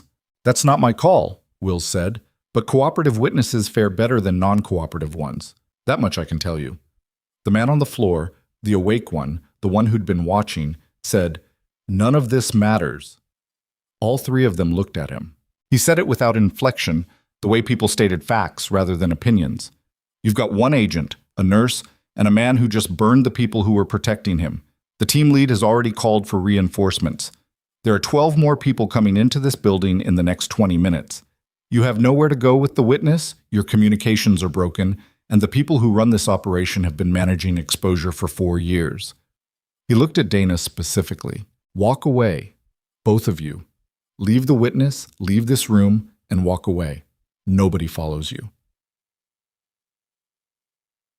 Dana looked at him for a moment. "What's your name?" she said. He said nothing. 12 people, she said, in 20 minutes. "Through which entrance?" Nothing. "You told me that for a reason," she said. "You wanted me to know the timeline. Why?" He looked at her with something that wasn't respect exactly, but was its neighbor. Then he looked at the ceiling and said nothing else. She turned to Wills. "He's right that we can't hold this room with 12 more coming in. We need to move Price to a position where a 4-person external rescue operation can extract him cleanly." "The roof," Wills said immediately. She'd been thinking the same thing. "The roof access is through the east stairwell, which is controlled. But there's a secondary roof access through the HVAC maintenance level that runs off the north fire ladder. If I can get Price onto a gurney and we take the maintenance shaft, he's not stable enough for the shaft. He's more stable than he was an hour ago and less stable than he'll be if 12 armed people find him in this closet." She looked at the patient. "We do this carefully, and we do it now, or we don't do it at all." Wills ran the math the same way she was running it. He got to the same answer. "Carver," he said, "you're carrying the IV bag." Quote, "Moving a sedated GSW patient on a hospital gurney through a maintenance shaft was not a thing that worked in theory, which was why they didn't use the shaft. Instead, Dana went back through the drop ceiling crawl, alone, fast, checking the 4th floor corridor from above, and came back with a report that the main corridor was currently empty, which was a window she didn't trust but couldn't afford to ignore. They moved Price on the gurney through the secure unit's main door, turned left away from the stairwell, and took the north corridor toward the maintenance level access. Wills led, weapon up. Dana pushed the gurney. Carver followed with the IV bag held above his head like a man who'd never held a saline bag before, which he hadn't, and was doing adequately with given the circumstances. 40 feet of corridor. 30. The gurney's left front wheel had a drag to it, a slight resistance, the kind of thing that got noted in maintenance logs and not fixed for 3 months. And she compensated for it automatically, the way you compensated for all the equipment in this building that was running on borrowed time. 20 feet. 10. The north maintenance door was keyed, but the key was on a hook beside it, because this floor's key management protocol was designed for a world where the building wasn't occupied by armed contractors. And Dana blessed the mundane institutional negligence that had left it there. She got the door open. The maintenance level above the 4th floor was not a floor in any conventional sense. It was a crawl space of maybe 5 feet clearance running the full width of the building, housing the HVAC infrastructure and the electrical trunk lines and the roof access ladder at the north end. It smelled like hot metal and insulation and the particular dryness of a space that had never been given any attention beyond functional maintenance. Getting Price up the access ladder was not going to happen. She'd known that before she got here. She'd been thinking about it for the last 10 minutes. "There's a freight elevator on the north face of the building," she said. "External. It was installed during the last expansion for equipment delivery to the mechanical spaces. It's not connected to the main elevator system. It runs off a separate circuit." Wills looked at her. "You're telling me there's an elevator on the outside of the building?" "A platform lift, used for moving heavy HVAC equipment. It goes from ground level to the mechanical space." She pointed at the north wall. "There's a maintenance hatch about 30 feet that direction that connects to the lift platform. And the lift is operational. It was operational 8 months ago when I watched them use it to bring up a replacement compressor unit. I can't guarantee anything that's happened to it since." She looked at the corridor behind them. "But the alternative is holding this room until either backup arrives or 12 armed people find us. How do we call the lift from up here?" "There's a manual control panel at the hatch, hardwired, independent of the building's main power." She paused. "If the lift platform is at ground level, we can bring it up and put Price on it and send him down to wherever backup lands. If it's already up here, we have a platform big enough to hold all of us." Wills processed this for about 2 seconds. "Lead," he said. She led. The maintenance crawl was exactly as uncomfortable as it looked, and she moved through it bent at the waist, pushing the gurney in front of her across the smooth concrete floor, Wills behind her and Carver behind him. Price's vitals were not something she could monitor in here. She was watching his chest for rise and fall, checking his color in the dim emergency lighting, listening for any change in his breathing pattern. His pressure had been holding. She told herself it was still holding. 20 feet. 25. The hatch was a heavy steel panel in the north wall, painted the same gray as everything else, with a control panel inset beside it at chest height. She got to it, looked at the panel, and the breath she'd been holding released in a short exhale. The lift indicator light was green, platform at ground level. She hit the call button. Below them, in the north service alley that ran alongside the building, something mechanical woke up. The low grind of a freight lift mechanism engaging, a sound she felt through the wall before she heard it through the air. "It's coming," she said. And then, from the direction they'd come, from the access door they'd left slightly ajar behind them so they'd hear what was coming, she heard boot steps, not 1 or 2. The cadence of 4 people moving together, which meant the consolidation phase was over, and they'd found the 4th floor again and someone had read the evidence of where the gurney had gone. Wills heard it too. He moved to cover the crawl space behind them, and she kept her hand on the lift control and listened to the machinery grinding upward and watched Price's chest rise and fall, and told herself it was going to be fine, which was something she'd stopped believing was the point a long time ago. The point wasn't believing it was going to be fine.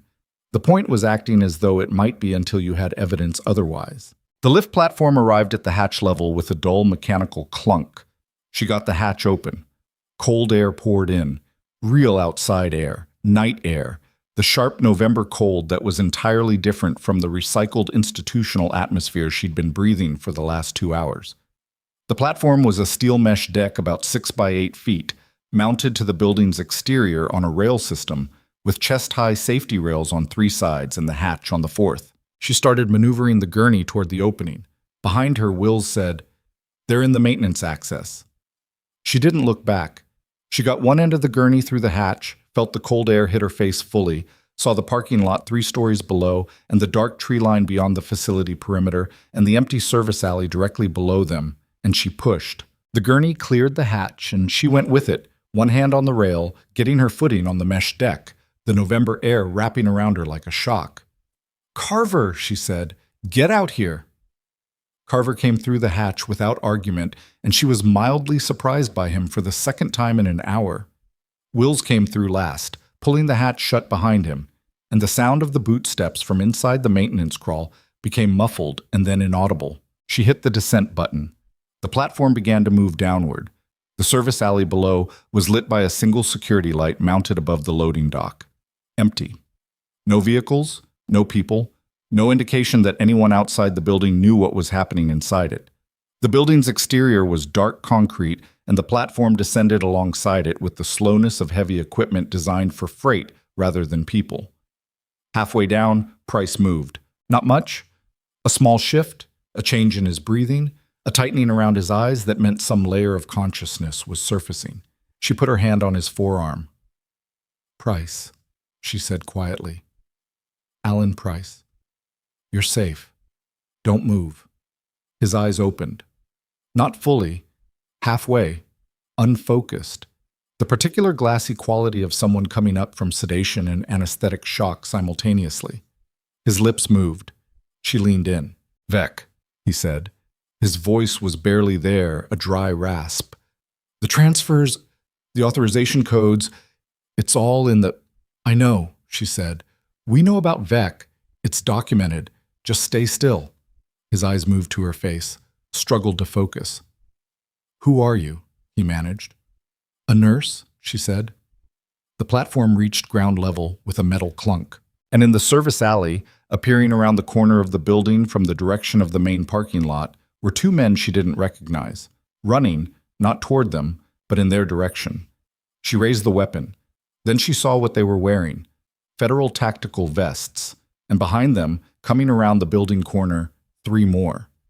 And behind those, the unmistakable profile of a government vehicle with its lights off but its grille LEDs pulsing. Wills stepped forward, weapon lowered, badge already in his hand. "Wills, DOJ," he said, his voice carrying across the alley. "I've got the witness. He's critical, needs immediate medical evacuation." A pause. "And I've got a cooperative material witness and a civilian asset who just held this operation together for 2 hours. The lead tactical officer slowed, assessed, looked at Dana over Wills's shoulder. She lowered her weapon. Her hands were shaking. She hadn't noticed until now, standing still, with nothing immediate requiring her to not shake. Her right knuckle had dried blood on it, and her lower back was registering the complaint it had been filing for the last hour. And she was standing in a service alley in November without a coat holding a weapon she wasn't supposed to have. She looked down at Price. His eyes were closed again, but his breathing was steady. The tactical team was already on the gurney, already on radios, already doing the things that happened when a coordinated federal response arrived and took over from the improvised one. A medic appeared, an actual one, with equipment she hadn't had, and she stepped back and let him in and made herself let go of the gurney rail. Wills was beside her. "The building," she said. "There are patients on the 3rd floor north lounge. A veteran named Marcus Tully. He needs wound care. His dressing hasn't been changed in hours, and his infection is the reason I got fired in the first place. Spinal injury patient named Teague on the sofa. Can't walk. Needs a transfer board. Gerald Oakes, 312, cardiac, needs his fluid restriction monitoring. There are staff being held in the West Conference rooms on the ground floor, and there are at least 6 armed individuals still in the East Wing." She'd been holding all of it in her head, and now she gave it to him. "There may be children in the pediatric observation suite on the 2nd floor. I never confirmed their status." Wills was already relaying it. She stood in the alley and breathed cold air and let him. Then she heard it. From inside the building, from somewhere above them, a sound she recognized before she identified it. A single shot. Then 2 more in rapid succession. Then a sustained burst that lasted about 4 seconds, and then nothing. She counted in her head. She knew how to count through gunfire without it stopping her breath. Wills had his radio to his ear. His expression shifted in a way she'd learned to read in the last 2 hours. He lowered the radio. Team's in contact on the 4th floor, he said. East stairwell. A pause. They've got someone. He listened another moment. They're bringing someone down. One of the mercenaries? No. He looked at her with something complicated in it. Someone in a hospital administrator's badge. Tried to exit through the east stairwell when the tactical team came in. He had a weapon and a prepared identification that wasn't his. She knew before he said it. Conrad Voss, Wills said. She'd known it was Voss, and she'd known it since the moment Carver had sat above both of us in the maintenance room, and she'd known it since the morning she'd sat in his office and watched him not care about anything except what was in that folder.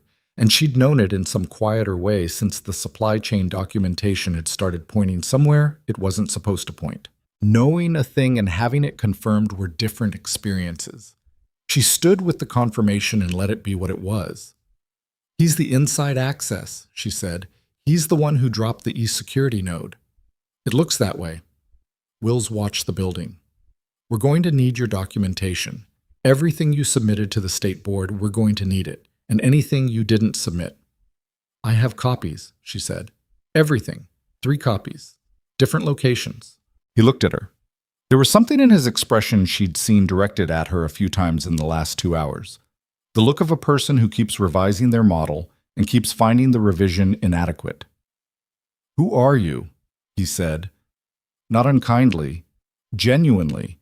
It was the same question he'd asked her in the secure unit, and the answer she'd given then was still true. It was just no longer the complete picture. She was about to answer when the radio on Wills's vest crackled with a voice she didn't recognize, tense and clipped. We've got a problem on 4. The secondary team, the reinforcements, they're early. Coming in through the north entrance, not the service alley, estimated 40 seconds from a breach. 12 people. 20 minutes, the man on the floor had said. He'd been wrong about the timeline by about 18 minutes.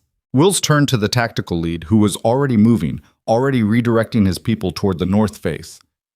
Dana looked at the building, looked at the tactical team repositioning, looked at the north entrance, which was the loading dock entrance she'd used to get back into the building this morning, which meant whoever was coming in knew the same building access she did and was either working from the same inside information or was the same inside information. She grabbed Wills's arm.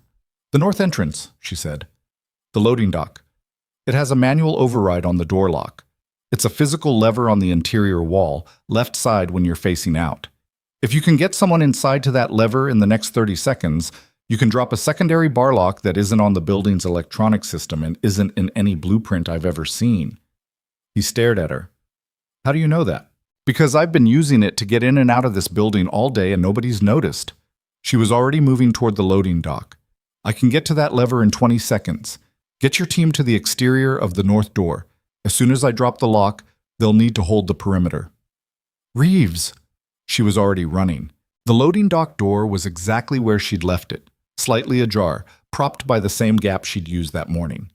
She went through it and hit the interior corridor and crossed to the left wall in the dark, running her hand along it, counting steps from the door edge because the lever was not labeled and not obvious, and she'd only found it by accident during a maintenance emergency 6 months ago when she'd been chasing an equipment cart through here in the wrong direction.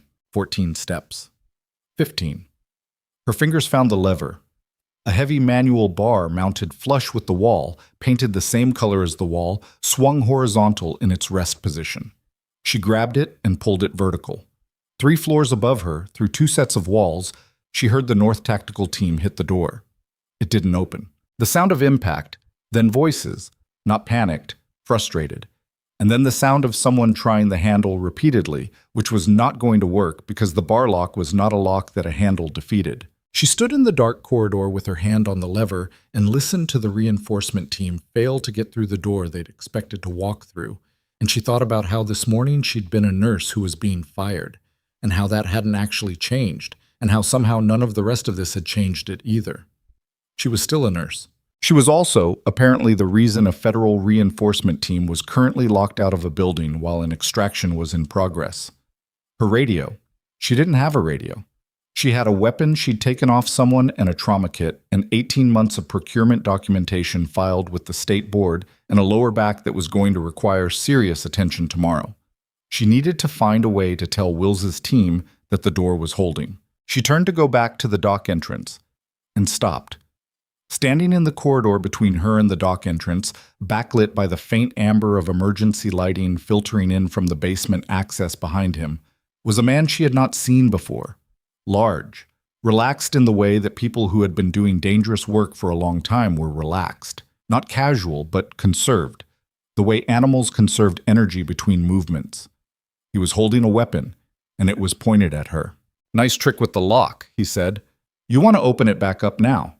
She looked at him, at the weapon, at the lever behind her that she was still holding, at the distance between him and her, which was about 12 feet, which was close enough that she was thinking about it, and far enough that she couldn't close it without him having time to decide what to do with that information.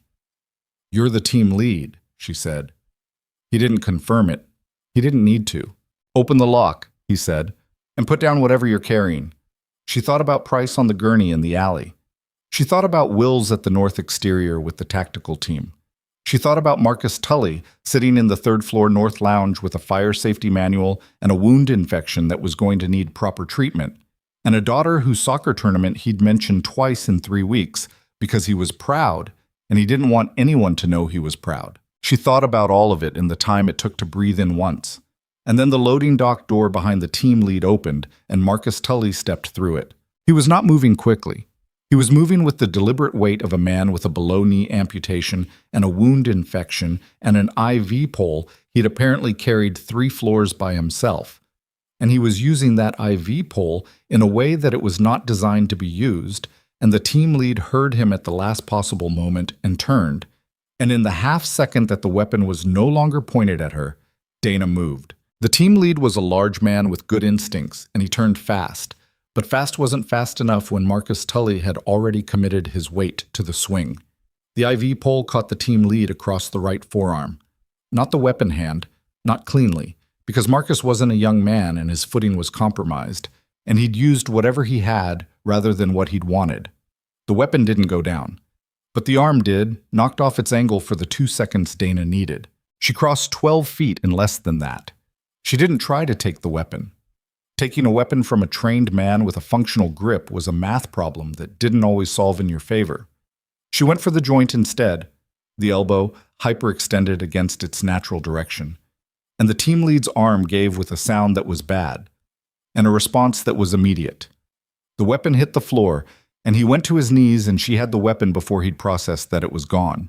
He was back up faster than she'd expected.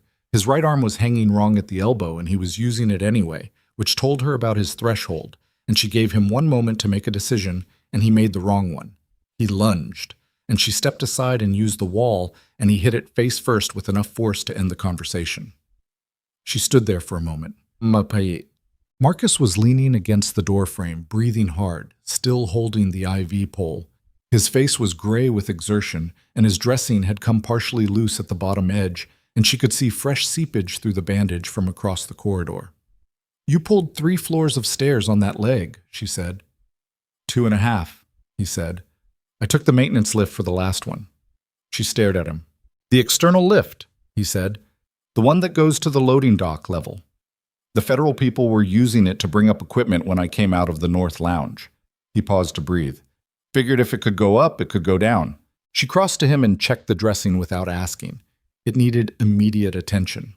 The wound site was angrier than it had been an hour ago, and the seepage was more than she liked, but the tissue color was still viable, and the edges were intact. She pressed her hand against it firmly. He winced and didn't say anything, and held it. "There's a medic in the alley," she said. "Can you walk to the dock?" "I got here, didn't I?" "That's not an answer." "Yes," he said. "I can walk to the dock." She got her shoulder under his arm, and they went. The service alley had changed in the minutes she'd been inside. 2 additional government vehicles had appeared. Dark, unmarked, the kind of configuration that meant federal rather than local. The tactical team was distributed around the building's north perimeter, covering the door she'd locked. The medic who'd taken over Price's care had been replaced by 2 medics and a gurney with actual monitoring equipment, and Price was no longer on the platform lift, but on a stretcher with an oxygen mask and a BP cuff and the specific, efficient activity around him of people who knew what they were doing. Wills was at the vehicle nearest the dock entrance, on a phone rather than a radio, and he turned when she came through the door supporting Marcus. He said something into the phone and lowered it. "Team lead is inside," she said. "North corridor, loading dock access. He needs medical attention and containment, in that order." She got Marcus to the nearest tactical officer, who took his weight with the automatic readiness of someone whose job it was. "This is Marcus Tully, third-floor patient. Wound infection, compromised dressing. He needs a medic now." The officer nodded and moved.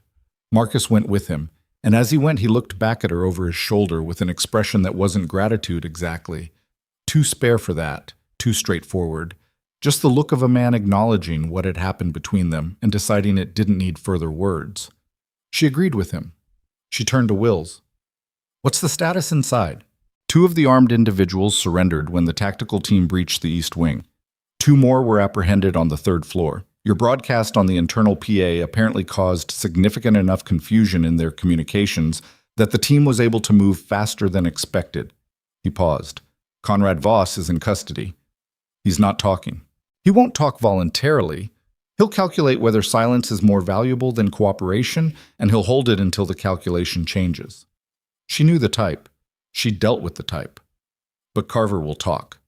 And Price, when he's stable enough. Carver's already talking. He started in the vehicle about 4 minutes after we put him in it and hasn't stopped. Something in Wills's expression moved. A quick, dry thing that wasn't quite a smile. He's been holding that for a while. She understood that too. The weight of a thing you've been carrying, not because you wanted to, but because you made a decision a long time ago, and the decision sealed around you and you stopped being able to see the exit. "Harlan Vec," she said, "DOD liaison." Carver named him directly. "Whatever you have on him from Price's documentation, Carver can corroborate the financial chain. I've already passed Vec's name to the team in Washington. He's being located." Wills's tone was the careful flatness of someone who had learned not to express satisfaction about things that hadn't fully happened yet. "We need your documentation. Everything you submitted to the state board, everything you kept. 3 copies, 1 with my attorney, 1 in a safety deposit box at First Territorial Bank on Marcer Street, 1 on an encrypted drive that's in the glove box of my car in the parking lot." She'd organized it that way deliberately, with the particular attention to redundancy that people developed when they'd spent time in environments where single points of failure were fatal. "You can have all of it." He was looking at her again with that expression she'd cataloged over the last 2 hours, the recurring recalibration of a person who kept updating their estimate and kept finding it insufficient. "I need to ask you something," he said. "You want to know who I was before I was a nurse?" "Yes." She thought about how to answer it, not whether. She'd stopped deciding whether to tell people things based on how they'd react a long time ago, based on what was accurate and what was necessary. "I was a field operations specialist with a joint military intelligence unit for 12 years, she said. "I can't tell you which unit or most of what I did. I left the operational side 4 years ago, became a nurse. That's the complete version in the number of words I'm able to use." He absorbed that. "Voluntarily? You left voluntarily?" "Yes." "Why?" She looked at the building, at the lit windows, some of them, patients awake and confused, the building's normal functions disrupted and slowly trying to reestablish themselves. She thought about Gerald Oakes and the ejection fraction conversation that morning, which felt like it had happened on a different day. She thought about Marcus Tully asking about his daughter's soccer tournament. "Because I was better at keeping people alive than at the other thing," she said. "And one of those felt like something I wanted to be good at." Wills didn't say anything for a moment. Then, "The state board complaint you filed, the procurement documentation, you knew it was going to get you fired. I knew it was a possibility. You filed it anyway." "Someone had to." She said it simply, because it was simple. The irregularities were real. The risk to the facility's financial integrity was real. The risk to patient care from a procurement chain being used as a money conduit was real. She paused. "I kept waiting for someone else to see it and do something about it. At a certain point, the waiting was the problem." Wills looked at her for a long moment. Then he said, "I'm going to need you to come in for a formal statement. Tonight, if possible, or first thing tomorrow. We're going to be untangling this for a while, and your documentation is going to be foundational to several of the charges. I'll come in tonight, she said, after I check on my patients. He started to say something that might have been, "You don't have patients anymore," and then didn't say it because he was smart enough to see how that sentence ended. The next 4 hours were the kind of sustained controlled chaos that federal operations produced when they were working well, which was to say, from the outside it looked like nothing was working at all, but underneath the surface activity something was being built with the specific patience of people who knew that cases collapsed when they were assembled in a hurry. Dana stayed through all of it, not in any official capacity. She wasn't DOJ, wasn't tactical, wasn't anything with a badge or an authorization anymore. But Wills had said the word civilian asset in the alley, and nobody had told her to leave, and she knew better than to create ambiguity about her status by asking about it. She stayed. She stayed close enough to be useful, and far enough from the operational center to not be in the way, which was a position she'd occupied for 12 years in a previous life, and could occupy again without difficulty. At 1:15 in the morning, in a temporary command setup in the hospital's West Conference Room, the same room where the staff had been held during the occupation, she gave her formal statement to a DOJ investigator named Kathleen Farrow, who had arrived with the second wave of federal responders and who asked questions with the particular methodical precision of someone assembling structure rather than gathering narrative. Dana answered them in the same register. Dates, times, specific observations, specific words that had been used. She didn't editorialize. She didn't extrapolate. She gave what she had, and when Farrow asked for clarification, she provided it without expanding beyond what was asked, because the discipline of a clean statement was that it didn't give opposing counsel anything extra to work with. 2 hours and 40 minutes. At the end of it, Farrow looked at her over the table. "You submitted the state board complaint on October 19th, she said. "Yes." "Your termination paperwork is dated November 7th, 3 weeks later." Farrow tapped her pen against her notepad once. In that 3-week window, someone made contact with the account connected to Keswick's proxy vendor at this facility. The contact modified the documentation chain in a way that would have made the money trail significantly harder to follow. Dana looked at her. "Someone tried to clean the evidence after I filed the complaint. And didn't fully succeed because your copies were already submitted and archived with the board." Farrow's expression was professionally neutral, but there was something underneath it. "If you'd waited another month to file—" "I know," Dana said. She did know. She'd thought about the timing more than once in the 3 weeks between the filing and the termination. She'd wondered if she'd moved too fast or not fast enough. It turned out she'd moved at exactly the right moment, not because she'd planned it that way, but because she'd stopped waiting. Farrow closed her notebook. "I may have additional questions as the investigation develops. I'll be available.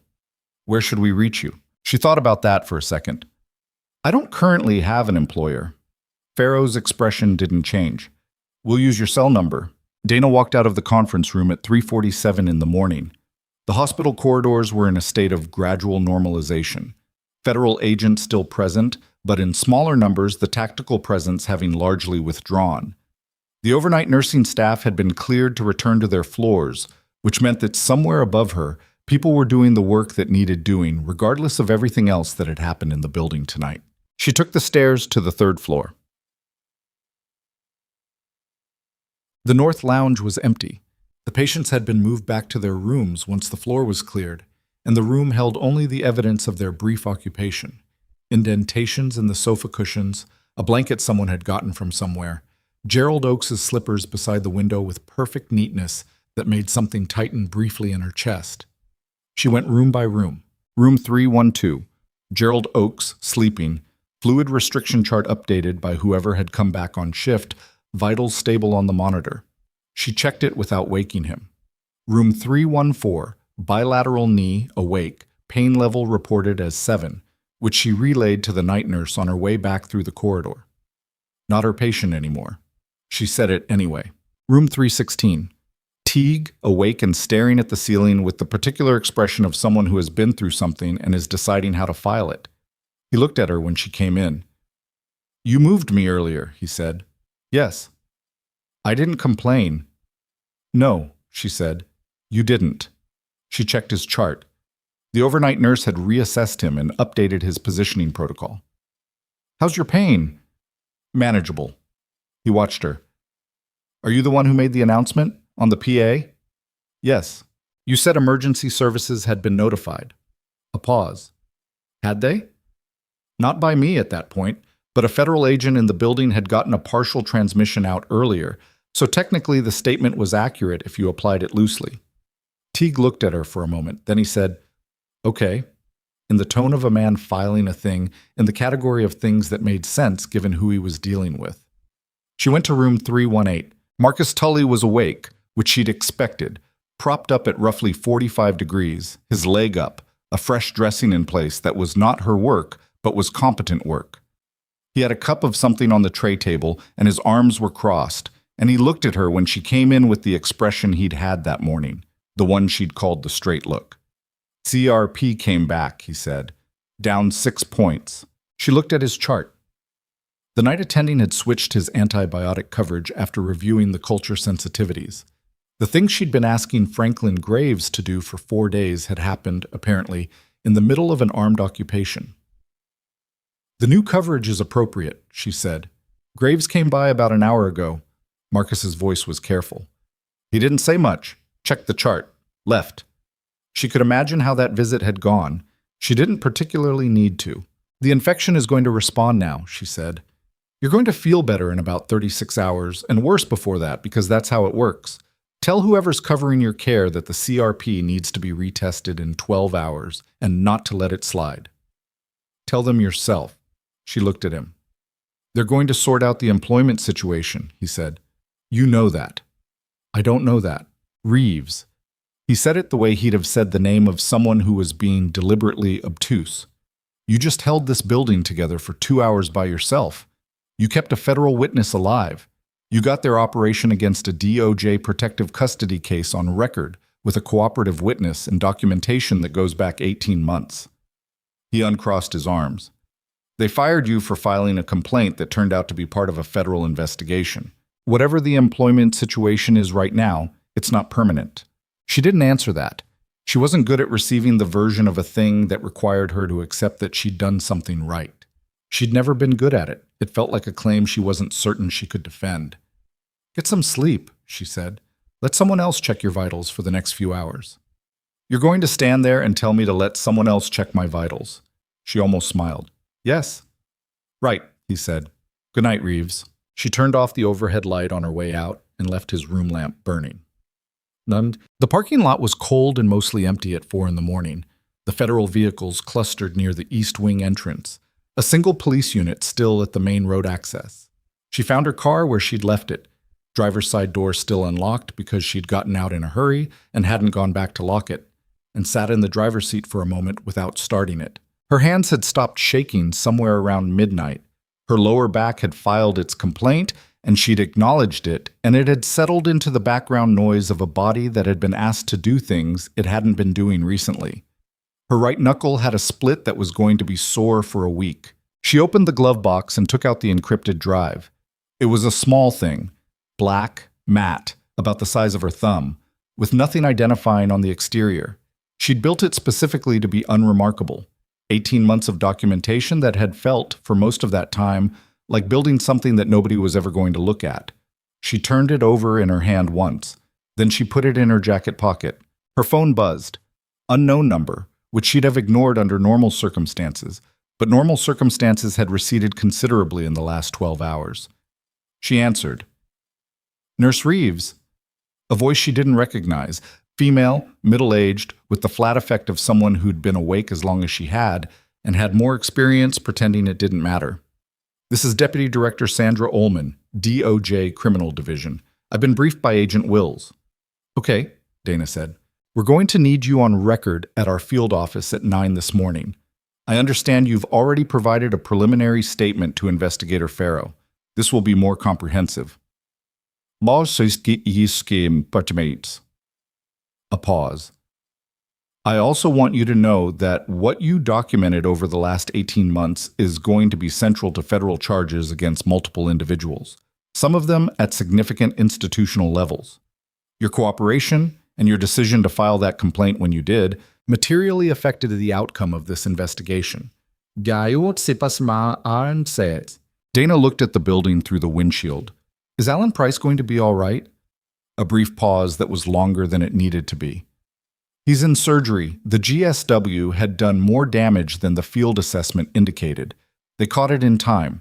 The prognosis is guarded, but they're optimistic. Good. She meant it simply. There will be a formal acknowledgement process as the case develops, Ullman said. In terms of your employment status, I don't need acknowledgement, Dana said. I need the charges to hold. Another pause. We intend them to. Then that's what I need.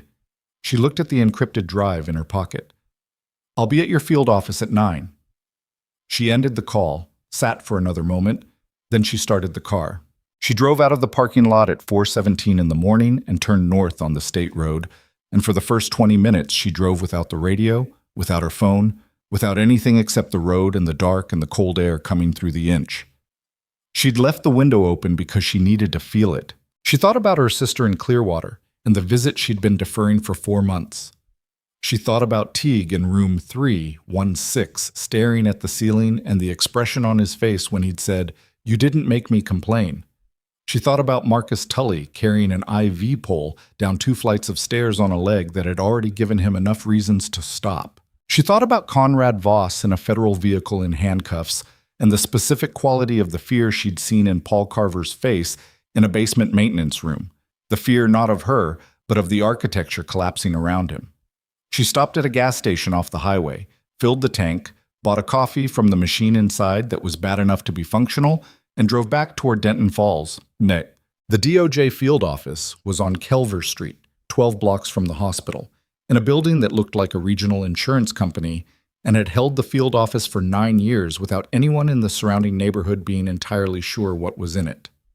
Dana arrived at 8:47, which was early enough to show she'd meant what she'd said, and late enough that she'd had 3 hours of sleep and a shower, which she'd needed more than she'd admitted to herself until she'd gotten them. Kathleen Farrow met her at the entrance and brought her to a conference room on the 3rd floor that was larger than the one at the hospital and smelled like old paper and the specific coffee that only federal buildings seemed to produce. Deputy Director Ullman was there in person, a compact woman in her late 50s with the particular quality of someone who'd spent a career making decisions and had the posture to show it. 2 other investigators Dana didn't know were at the far end of the table. Ullman didn't waste time on preamble. In the last 6 hours, she said, federal teams have executed search warrants on 11 properties and digital accounts connected to Keswick Defense Solutions, 3 subsidiary procurement entities, and 2 private financial accounts linked to individuals at this facility. She had a folder in front of her that she didn't open. Conrad Voss has retained counsel. He is not cooperating. He won't, Dana said. Not until he calculates that cooperation has more value than silence. You need Carver's testimony to put pressure on him. We have Carver's testimony. We also have, from the documentation you submitted to the state board and the copies retrieved from your attorney and safety deposit box, a financial trail that corroborates everything Carver has stated and adds 14 months of additional documentation he wasn't aware of.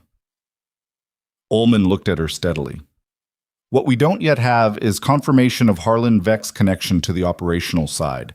Carver can connect him to the money. We need something that puts Veck in contact with the people who authorized the extraction team. Price's documentation, Dana said. Price is post-surgery and not yet conscious. His materials were transferred to our custody, but the volume is significant, and our team is still working through it. Ullman leaned forward slightly. Is there anything in what you observed last night? Anything Carver said? Anything the team lead said? Anything you overheard in the building? That points to Veck's operational involvement rather than just his financial role? Dana thought about the maintenance room, about Carver's voice when he'd said above both of us and above Keswick, about the way he'd said Veck's name, not with the careful distance of someone naming an entity they knew by documentation, but with the particular weight of someone who'd been in a room with a person and decided not to forget the experience. Carver said Veck's name like he'd met him, she said, not like he was citing a name from a document. Ask him directly whether they met in person, where, and when. If Veck made personal contact with Carver to manage the arrangement, that's operational involvement regardless of how the contact was characterized. Ullman looked at Farrow. Something passed between them. We'll pursue that, Ullman said. In the meantime, she opened the folder, slid a document across the table. This is a formal notification from the State Nursing Board. Your complaint has been elevated to a priority investigation following last night's events. The board is also conducting a review of your termination, as the grounds cited appear to have been manufactured in response to the complaint itself. Dana looked at the document. It was dated today, which meant someone had moved fast. The hospital's board of directors convened an emergency session at 6 this morning, Ullman continued. Conrad Voss has been suspended pending criminal charges. Dr. Franklin Graves, the third-floor attending, is under a separate review for his conduct in relation to patient care complaints that were ignored on his floor. She paused. The board has asked, through the hospital's legal counsel, whether you would be willing to return to the facility in a clinical capacity while a permanent staffing restructure is undertaken. Dana looked up from the document. They want me back, she said, temporarily, and with, I'm told, a formal apology and a correction to your personnel record. Ullman's tone was precise, not warm, but there was something underneath the precision. That's their request. The decision is entirely yours. She thought about how that morning had started. The cold parking lot. Patrick Elms not wanting to touch anything. Conrad Voss standing up to end a conversation that had been over before it started. She thought about room 318 and a CRP that had finally started moving in the right direction. I'll think about it, she said. Ullman nodded. She seemed to accept that at face value, which meant she was good at reading people.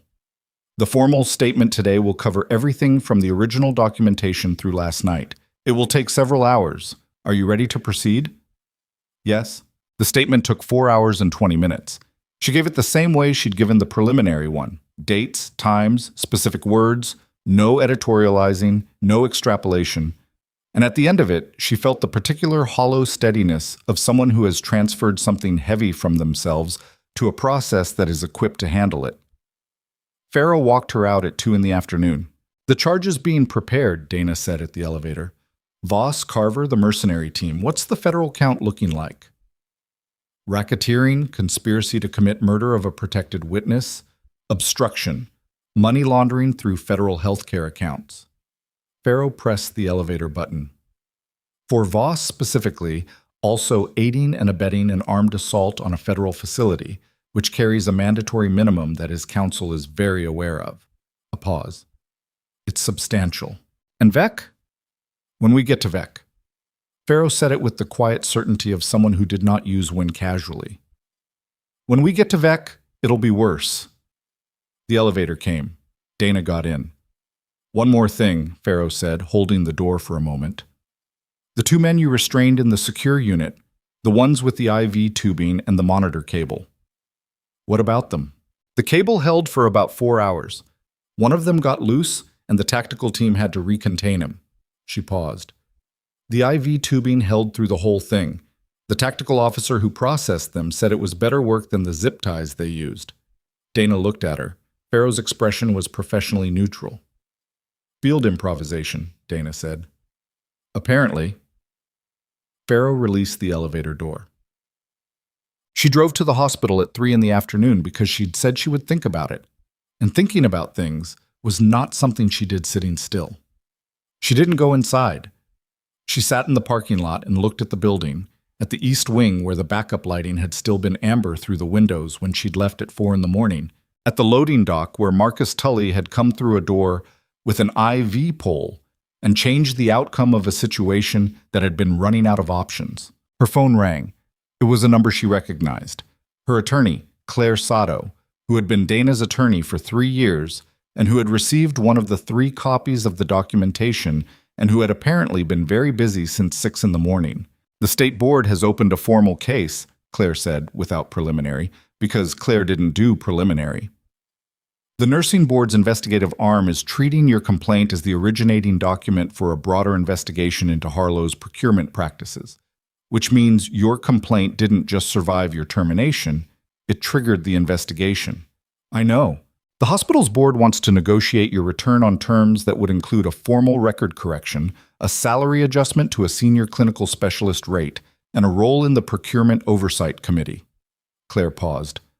That last part is interesting. They want the person who found the problem to help prevent the next one. That's one way to read it. Another way is that having you on the oversight committee is defensively useful to them because it signals that they're taking the remediation seriously.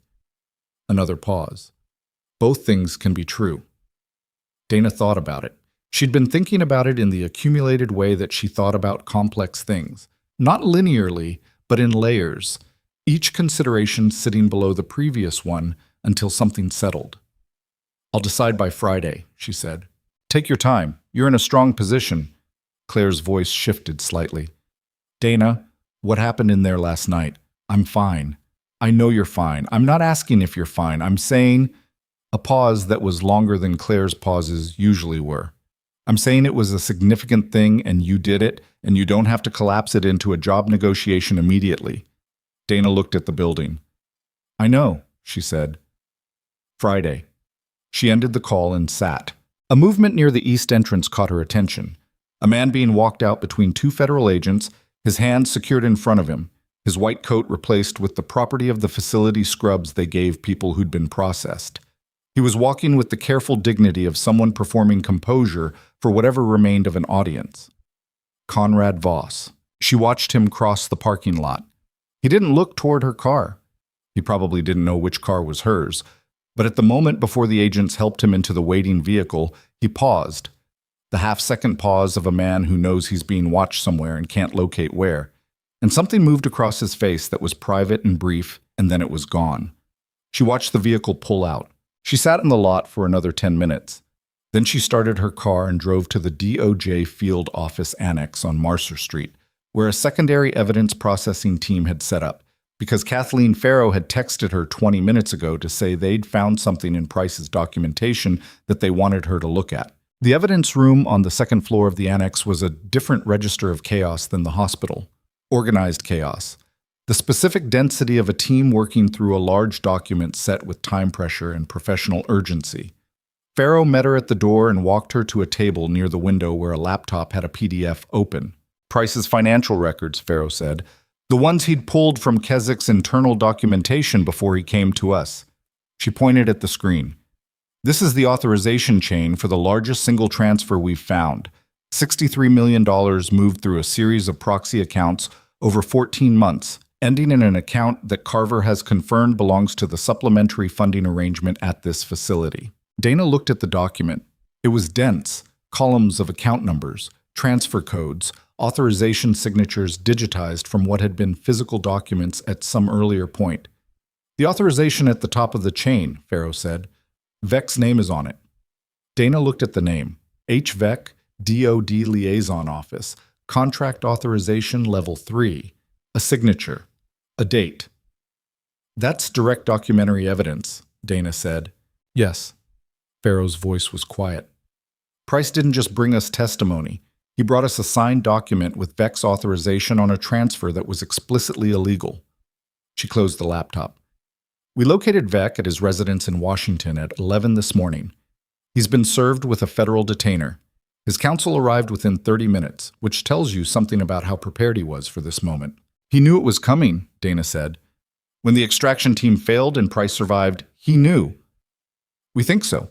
We think he had a contingency in place, and the contingency failed when the building was secured faster than they anticipated." Farrow looked at her. "Because someone locked a door from the inside." Dana didn't say anything. "The case against Vec is going to be built over several months," Farrow said. "There will be depositions, discovery, all of it. Your documentation and your testimony are going to be foundational through the whole process." A pause. "I want to make sure you understand what that means in terms of your availability." "I understand." "Good." Farrow picked up a file from the table. "One more thing. We pulled Voss's communications from the last 3 weeks. Text and email both." She opened the file to a specific page. "On the morning of your termination at 8:43, 17 minutes before you were called to his office, Voss sent a message to a number that traces to a prepaid account connected to the same proxy vendor network we've been looking at." She turned the page so Dana could read it. The message was 4 words. "She's being removed today." Dana looked at it. 4 words. Sent 17 minutes before Patrick Elms had stood near the window in Conrad Voss's office, not wanting to touch anything.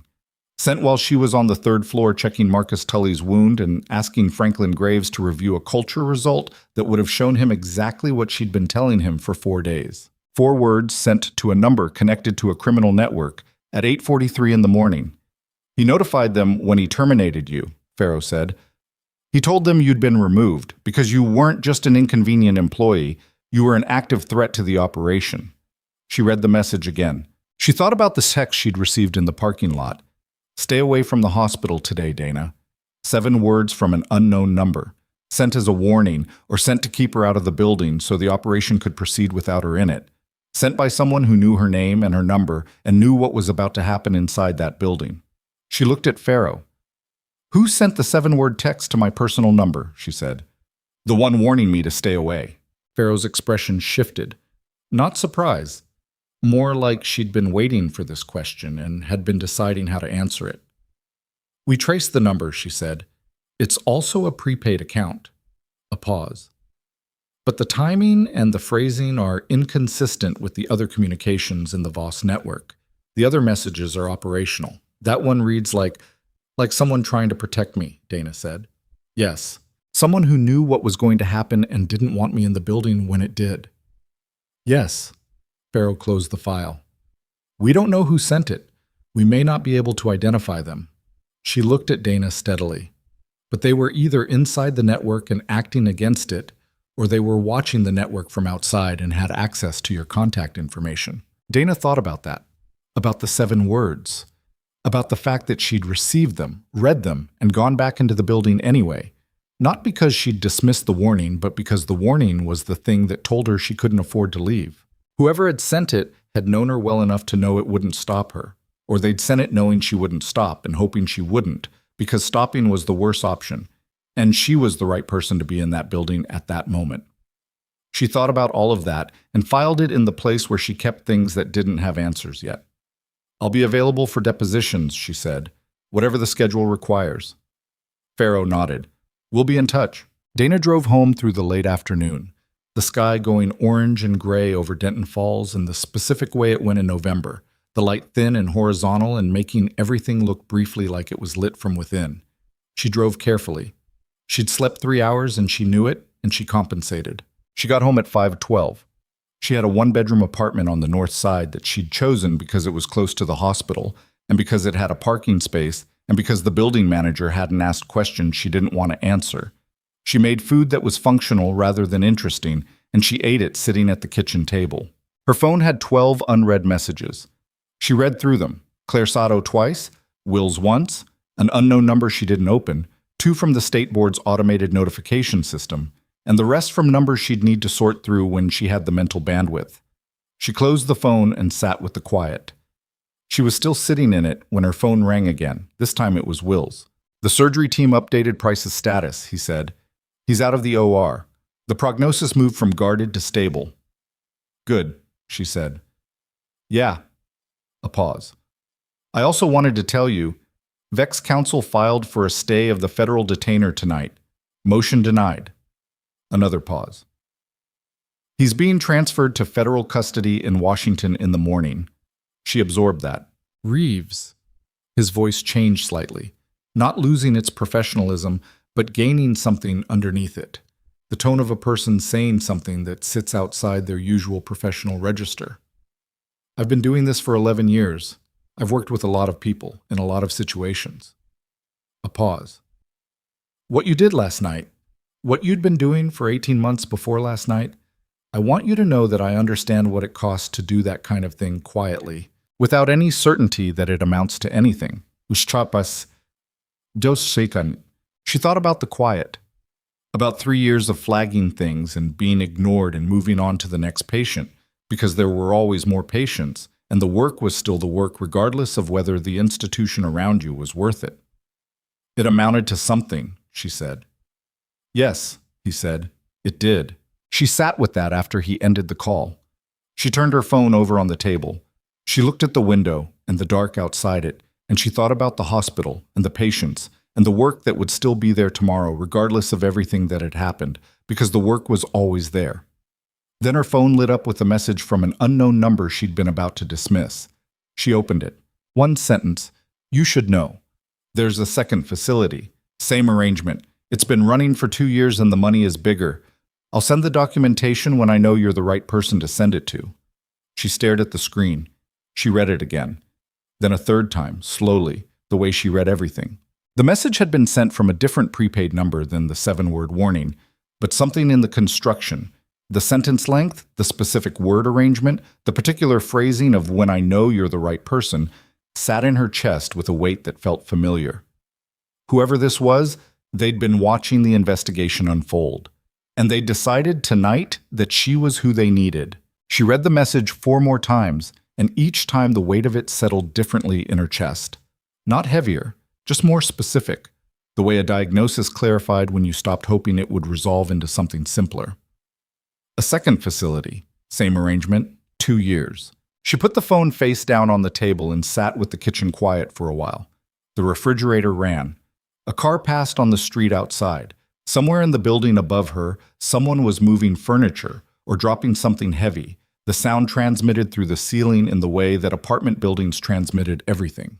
Imperfectly, suggestively, just enough to remind you that you were not alone in a structure even when you felt like you were. She thought about what the message meant and what it didn't mean and who might have sent it and why now, tonight, when the first operation was barely contained and the people who'd run it were in federal custody or on their way there. She thought about the phrasing, when I know you're the right person, and what it would take for someone watching from the outside to reach that conclusion, and what it said about who they were and what they'd been doing before they sent it. She thought about all of that for about 20 minutes. Then she picked up her phone and called Wills. He answered on the second ring, which meant he was still at his desk, which meant she wasn't the only one sitting with the evening rather than sleeping through it. I got a message, she said. Prepaid number, different from the warning text. It says there's a second facility running the same arrangement as Harlow.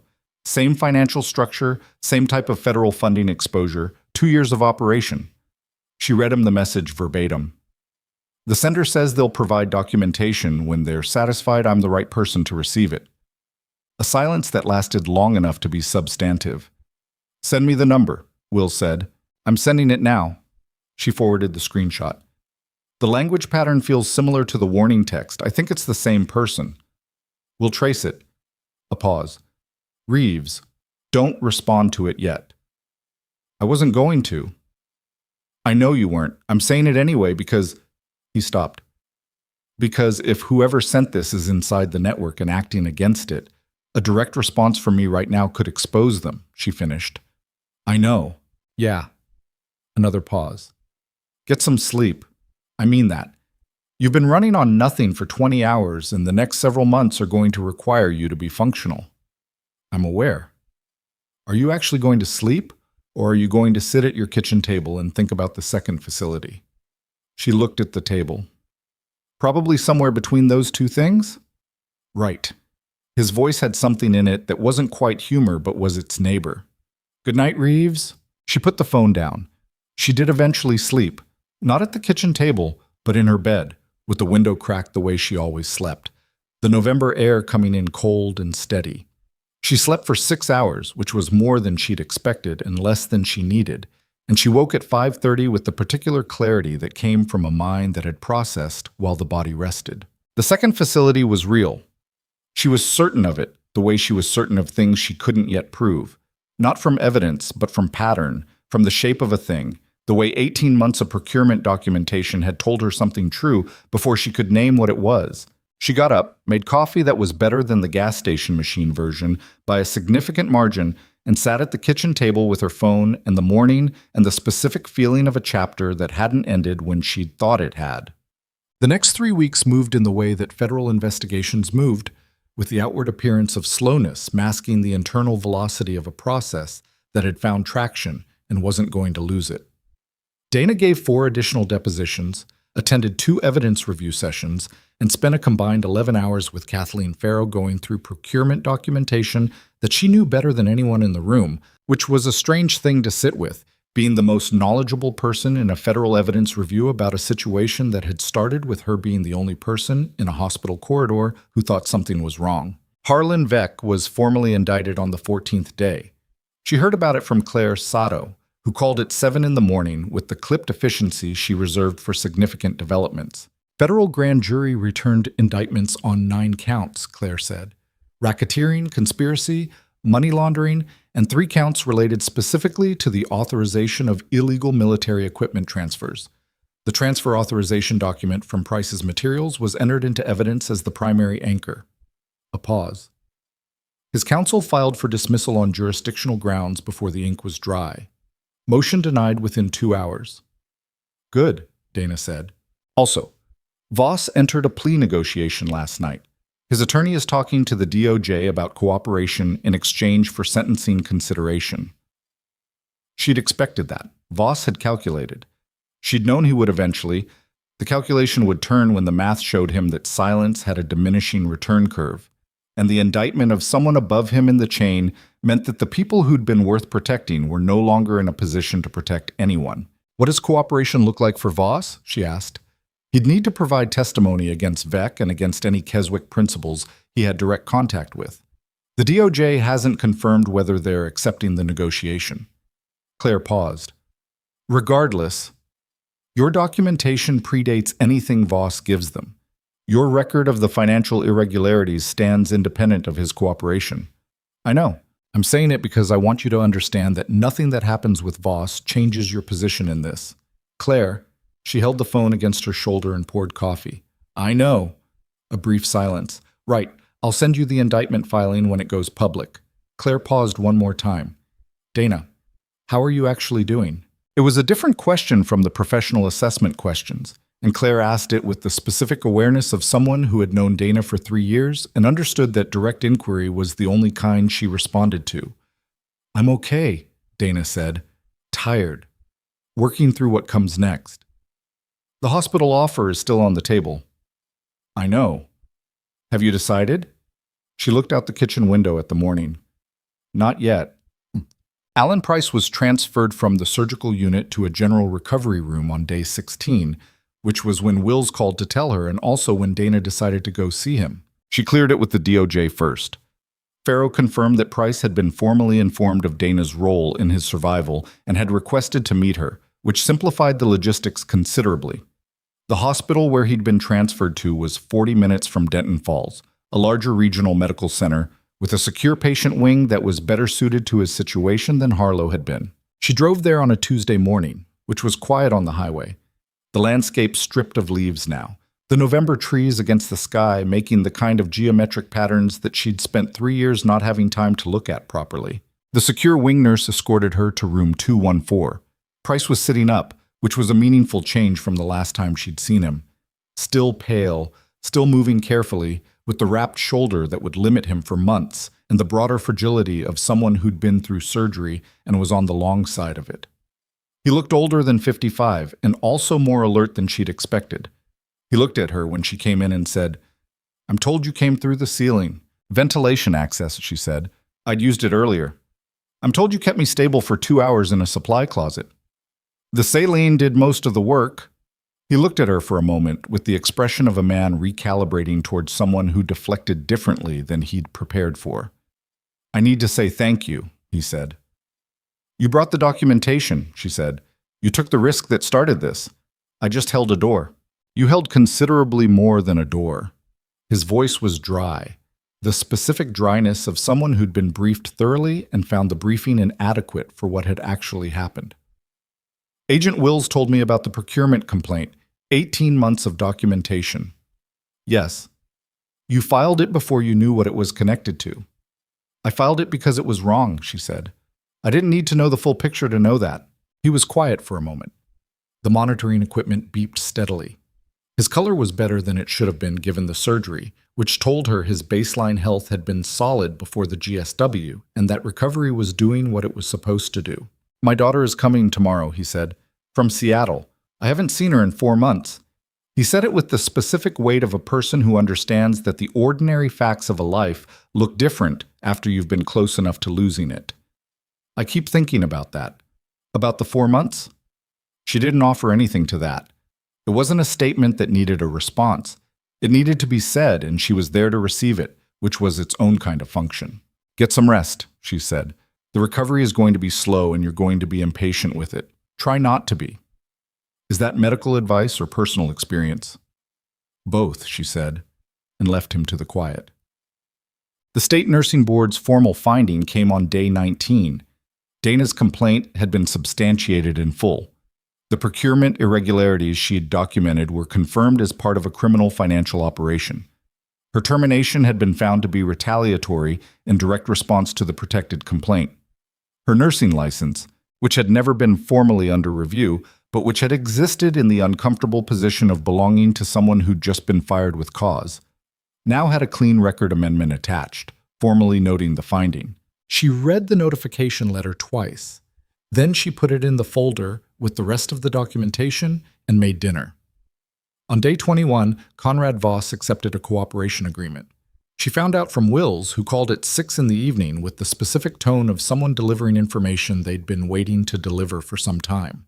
He gave them 3 meetings with Kesik's principal contractor, Wills said, in person, at a private location outside Denton Falls. He identified the location and provided correspondence that corroborates the meetings. The contractor's name is already in our network. It tightens 2 evidentiary threads that had been holding by a single connection. He paused.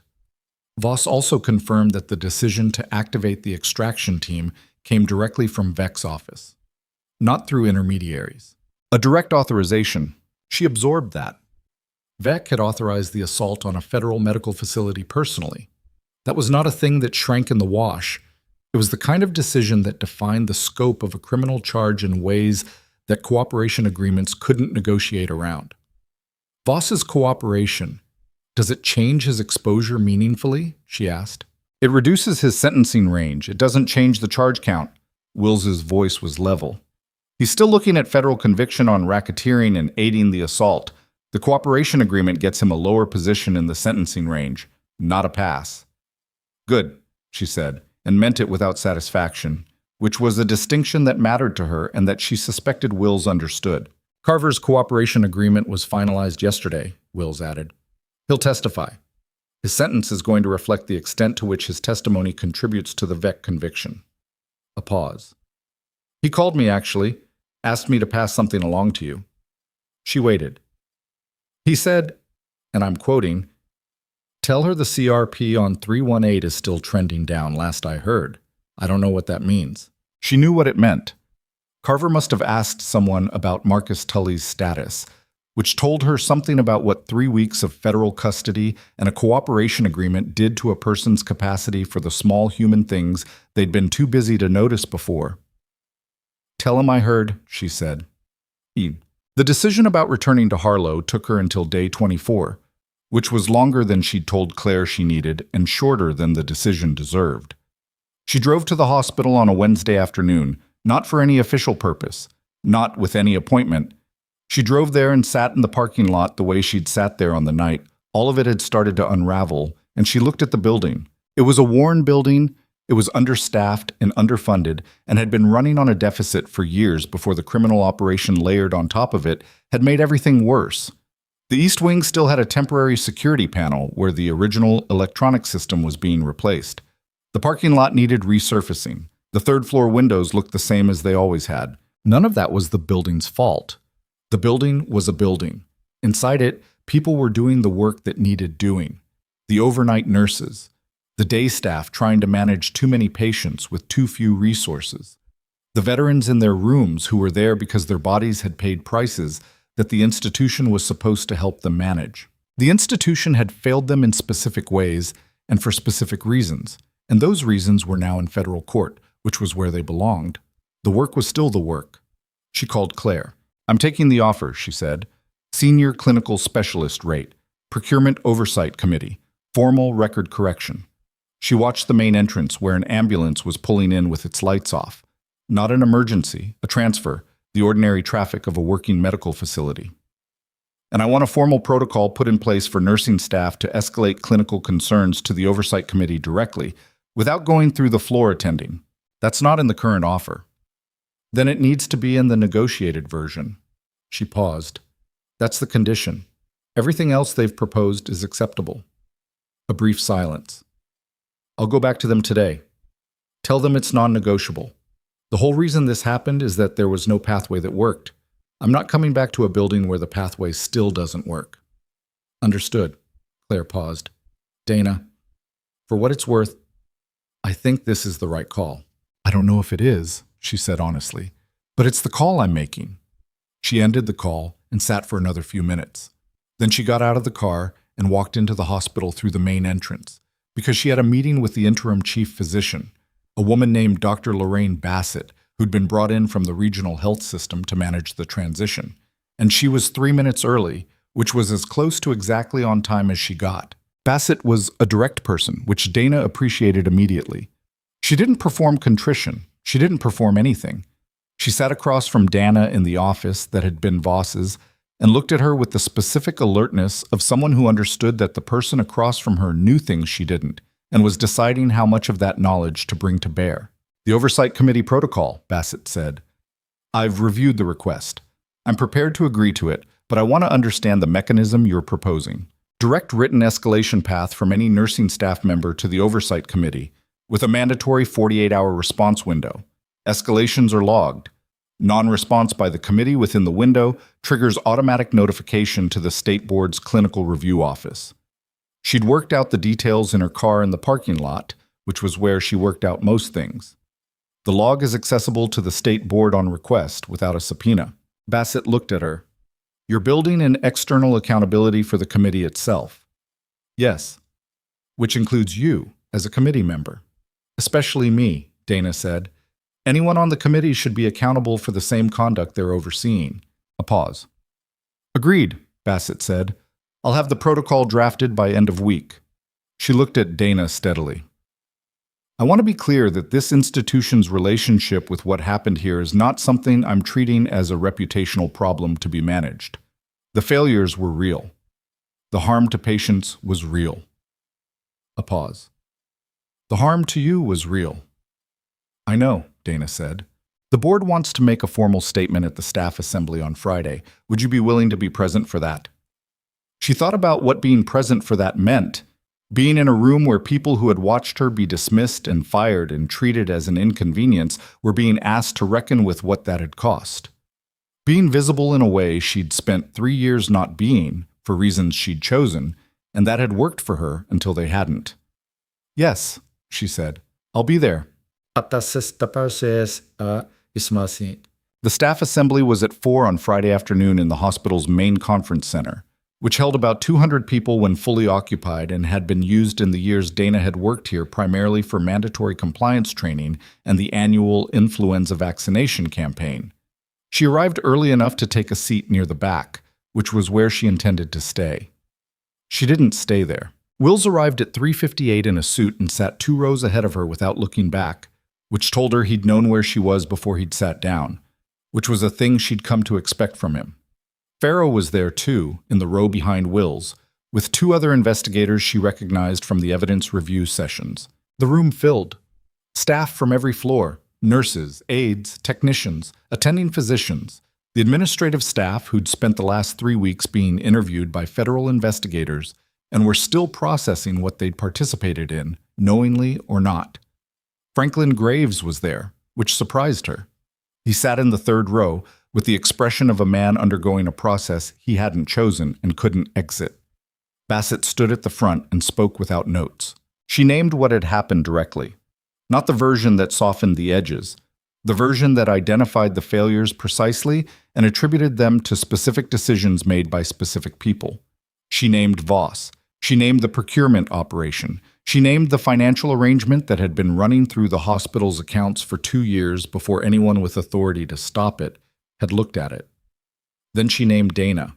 3 years ago, Bassett said, a nurse on the 3rd floor of this facility began documenting procurement irregularities. She flagged them internally. She was ignored. She flagged them again. She was ignored again. When she went to the State Board, the appropriate external channel, she was fired. She paused. The State Board's investigation has confirmed that her complaint was not only legitimate, but was the originating document for a federal investigation that has resulted in multiple indictments, including at the level of the Department of Defense. Another pause. The institution failed her. I want to say that clearly, In this room, in front of everyone who works here. We failed her. The room was quiet. Not the uncomfortable quiet of people waiting for something to be over. A different kind. The quality of people sitting with a true thing that required sitting with. Bassett looked toward the back of the room. Dana, would you come up here? She'd known this was coming, and she still had to make herself stand. She walked to the front of the room with the same particular quality of movement that she brought to everything. Not performance, not deflection, just the direct movement of someone who was going somewhere because they'd decided to go there. She stood beside Bassett and looked at the room. She knew most of these faces. 3 years of shifts and hallway conversations and the particular compressed intimacy of people who worked too hard in too small a space together. She knew the overnight nurse who brought her own tea because the break room supply was inconsistent. She knew the aide who'd been the one she'd stopped in the corridor on the night of the occupation. The 22-year-old who'd looked at her and said, "Who are you?" with genuine bewilderment. She knew Franklin Graves in the third row, who was looking at the floor. She knew what she wanted to say, and she knew it wasn't going to come out cleanly because she wasn't a person who performed clarity when she didn't feel it. She felt something complicated standing here. Not triumph, not vindication in the clean television sense, not the satisfaction of being right about something she'd paid to be right about. Something more like the particular ache of a thing that had cost too much and mattered anyway. "I didn't file the complaint because I knew what it was connected to," she said. "I filed it because I could see that something was wrong and I was in a position to say so." She paused. "I want to be honest about that because I think there's a version of this story that makes it sound like I knew what I was doing in some larger sense, and I didn't. I knew what I was doing in a small sense. I knew the numbers didn't add up. I knew patients were being affected. I knew that flagging it internally wasn't working." Another pause. "I did the next thing. That's all it was." She looked at the room. "What I want from being here, Butchis, not just today but going forward, is for this to mean something in how this place works. Not as a story about what one person did, as a change in how this institution responds when the next person raises the next concern. Because there's always a next person and a next concern, and the question is whether the institution is the kind of place where that person gets heard or the kind of place where they get fired." She let that sit for a moment. "I'd like us to be the former." She stepped back. Bassett nodded. The room started to applaud, and she stood there and let it happen, which was harder than most of what she'd done in the last month. Afterward, in the corridor outside, Wills fell in to step beside her without preamble. "The second facility," he said. She looked at him. "We traced the prepaid number from the message. It's the same person who sent the warning text." He kept his voice low, the hallway clearing around them as staff dispersed from the assembly. "We haven't identified them yet, but we've been in contact." He paused. "The second facility is real. It's in a different state, different institutional type. A rehabilitation center that receives federal veterans funding, similar procurement structure. The documentation the source has is more extensive than what you had on Harlow at the same stage. Because they've had longer to build it," she said, "and because they knew what to look for." He glanced at her. "They knew because they'd been watching what you documented and learning from the structure of it." She processed that. Someone watching her complaint navigate the state board, learning the shape of the evidence she'd assembled, building the same case in a different place with more preparation. "They want to give the documentation to you," Wills said, "specifically. Not to me, not to the DOJ directly. To you, with the understanding that you'll know what to do with it."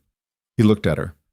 "I think they believe that going through official channels directly has a high exposure risk for them, given that the first operations network included a DOD official who could surveil federal communications.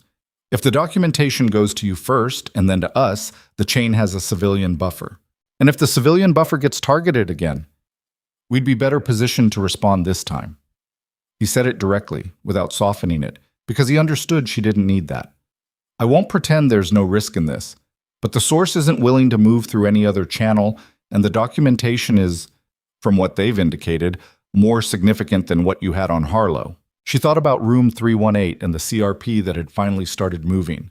She thought about Teague on the sofa in the North Lounge, not complaining.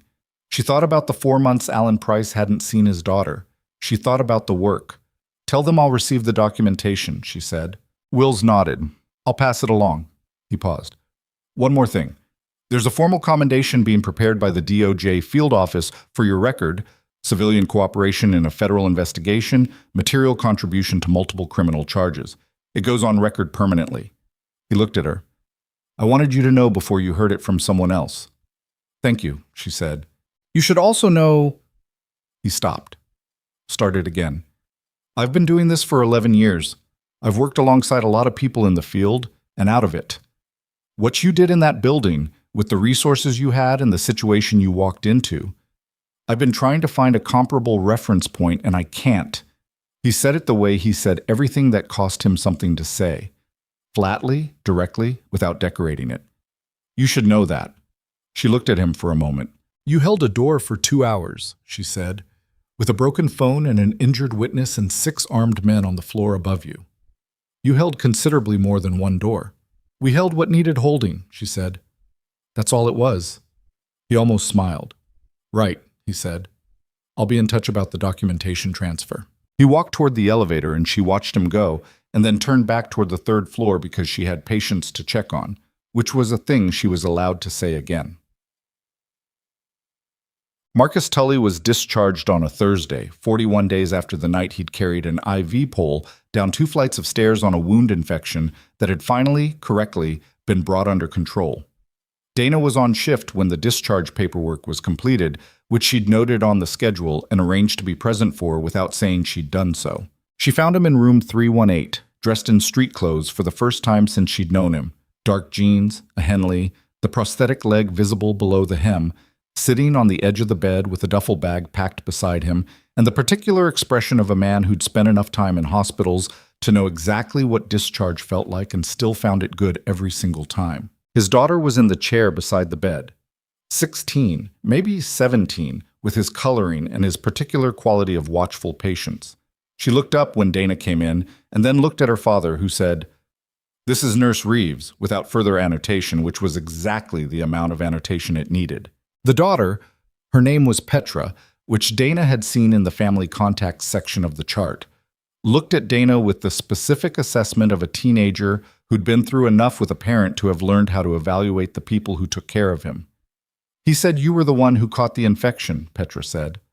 I flagged it, Dana said. The overnight team is the one who switched the coverage. He also said you moved him to a lounge with a bunch of other patients when there were armed men in the building. There was a safer position available, Dana said. We used it. Petra looked at her for another moment. He said you told him to look convincing in a doorway. That was the job requirement at the time. Marcus was watching this exchange with the expression he'd worn when she'd told him the CRP was moving in the right direction. The slight, contained quality of a man who was satisfied and not going to make a production of it. Your wound site is going to need monitoring for another 3 weeks, Dana told him. The tissue is viable and the infection has cleared, but the margin was close enough that you need to follow up with your outpatient provider weekly, not every 2 weeks. Don't let them push you to biweekly. Not yet. I know, he said. Do you have a provider? I have one now. He looked at her steadily. The hospital set it up. Apparently the outpatient coordination improved recently. She knew that was a reference to the Oversight Committee's first formal action, which had been a review of the facility's outpatient follow-up protocols and the identification of a gap in veteran care coordination that had been sitting in the system unaddressed for 18 months. She drafted the gap analysis herself on a Wednesday evening at her kitchen table. Good, she said. He stood. He was steady on his feet, steadier than when she'd last helped him stand, the antibiotics having done what they were supposed to do now that they were the right antibiotics. He picked up the duffel bag. Petra's soccer team made the state championship, he said. December 14th. Congratulations, Dana said, looking at Petra, who looked slightly embarrassed in the way teenagers looked when a parent was proud of them in front of a relative stranger. You should come, Marcus said. She looked at him. He said it the way he said everything that he meant. Without decoration, without the performance of casualness, just the plain statement of a thing. I'll see what I can do, she said. He nodded. He picked up his bag. At the door he paused and looked back at her, and the look was the same one he'd given her in the service alley. Acknowledging, complete, not asking for anything additional. Then he and his daughter walked out into the corridor and toward the elevator, and she listened to the sound of them going, Petra asking something, Marcus answering, a brief exchange that she couldn't fully hear, until the elevator closed. She stood in the empty room for a moment. The monitor was off. The IV stand was in the corner. The bed was already stripped because hospital beds were stripped within the hour of discharge, because there was always someone who needed the room. She remade the bed with clean linens because the afternoon aide hadn't gotten to it yet, and there was someone coming up from the ED who was going to need it, and because the work was the work regardless of everything else, and because making a bed was something she had always found satisfying in a way that she'd stopped trying to explain to anyone a long time ago. Harlan Veck's trial began on a March morning 6 months after the night of the occupation. Dana testified on the third day, in a federal courthouse in Washington, in a room that smelled like old carpeting and institutional coffee, in front of a jury that looked at her with the particular attentiveness of people who have been asked to determine something that matters. She gave testimony for 4 hours. She was cross-examined for 90 minutes by Veck's lead counsel, a man named Dortmund who was very good at what he did and who spent the 90 minutes trying 3 separate approaches to undermine her documentation before abandoning all 3 and returning to the table with the specific stillness of someone acknowledging internally that a line of attack hadn't produced what he'd intended. The documentation was clean. It had always been clean. You could not manufacture what she'd assembled over 18 months without the underlying irregularities being real. And the underlying irregularities being real was the premise the entire case rested on. She stepped down from the stand and walked back through the courtroom and through the double doors and out into the hallway, where Wills was waiting with 2 cups of coffee from the machine down the hall and the expression of someone who'd watched her testimony on the court's internal video feed and didn't need to debrief it because there was nothing to debrief. She took the coffee. "Carver's up tomorrow," he said. "Veck's counsel is going to go harder on him because Carver has more exposure to attack on the cooperation agreement basis. But the financial documentation from Price's materials makes Carver's testimony corroborating rather than foundational. So even if they damage Carver's credibility, the documentary record stands." Yes. She drank the coffee. It was bad. She drank it anyway. "The second facility," she said. "The documentation the source provided. We're 6 weeks from charges," Will said.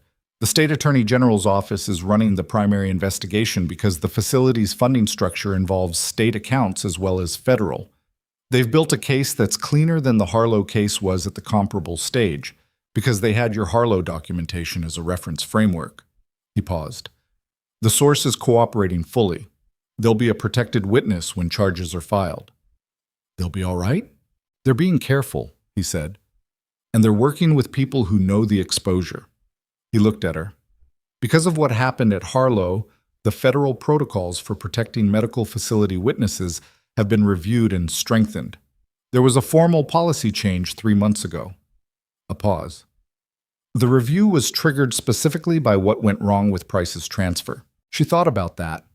About a policy change in a federal building she'd never been to, triggered by a night she'd spent in a supply closet with a wounded man and a federal agent, and IV tubing improvised as a restraint.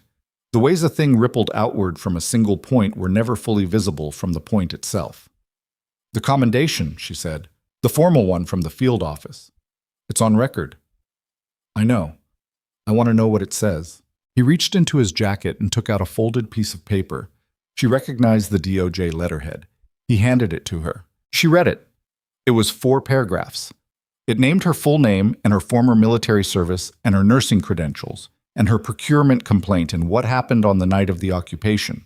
The 4th paragraph said, in the specific formal language of commendation documents, "Ms. Reeves demonstrated extraordinary professional judgment and personal courage in circumstances that exceeded any reasonable expectation of civilian conduct.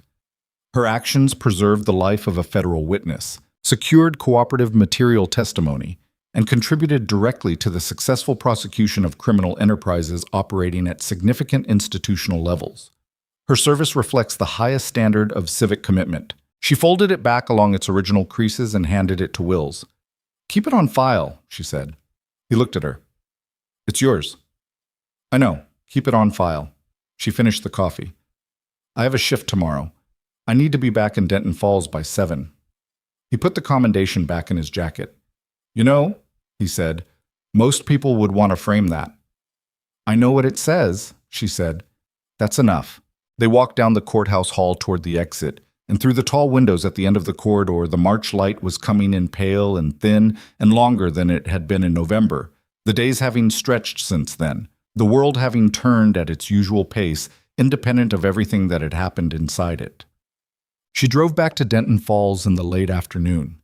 She stopped once, at the same gas station off the highway, where she'd stopped 6 months ago, and got a coffee that was still bad and was still functional, and she sat in the parking lot for 5 minutes and thought about nothing specific, which was not something she was good at, but which she'd been practicing. She thought about the second facility and the source who was cooperating and the policy changes rippling through federal departments she'd never set foot in. She thought about Price in Seattle with his daughter. She thought about Marcus Tully at a state championship soccer tournament in December, watching Petra play, with the contained pride he brought to everything that mattered to him. She thought about what Bassett had said in her office on the afternoon Dana had agreed to come back. The institution failed her. The directness of it. The fact that she'd said it in a room rather than in a document, in front of the person it had happened to, without using passive construction or institutional abstraction to soften it. That had mattered. It wouldn't have mattered to some people, but it had mattered to her, because the failure had been real, and having it named was different from having it buried. She thought about all of it, and then she put the coffee in the cup holder and drove the rest of the way home. Room 318 had a new patient the following week. A veteran named Doris Whitfield, 68, post-op from a hip replacement, uncomplicated in the medical sense but anxious in the human sense, awake at 5:30 in the morning when Dana came on shift and watching the door with the particular alertness of someone who hadn't slept. Dana came in and checked the chart and the vitals and the surgical site and said, "Your numbers look good. How's the pain?" "Manageable." Doris looked at her. "Are you always this early?" "I'm always on time," Dana said. "The shift starts at 6. I'm early because I wanted to check the overnight notes before rounds." "You're the nurse who—" Doris stopped. Dana waited.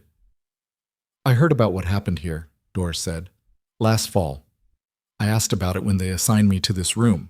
She paused. "Are you the one?" "Yes," Dana said. Doris looked at her for a moment with the specific quality of someone deciding something. "My son is in the military," she said. "He's been overseas for 8 months.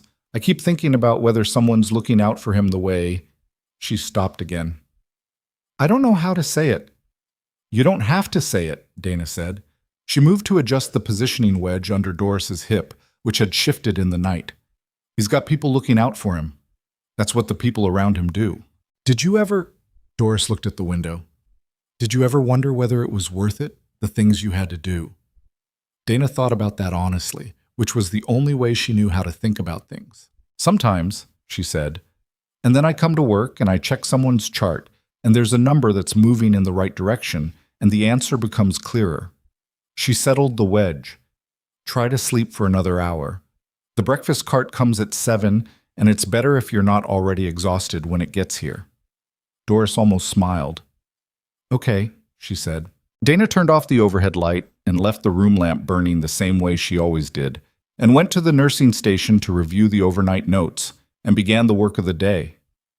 The same way she'd begun it for 3 years and 4 months, and now 11 additional days. Not because it was easy, not because the institution around her was whole, or the system was fixed, or the fight was finished, but because the work was the work, and the work was worth doing, and she was exactly the right person to do it. That was enough. It always had been. Some people spent their lives waiting to be seen before they acted. Others acted, and let the scene take care of itself, and discovered that the waiting had never been the point. Dana Reeves had figured that out in a hospital corridor at 6:15 in the morning, 3 years ago, when she'd walked into a building she loved and started documenting everything that was wrong with it. Not because she was certain it would matter, but because she was there and she could see it and someone had to. The rest had followed. It always did for the people who didn't wait.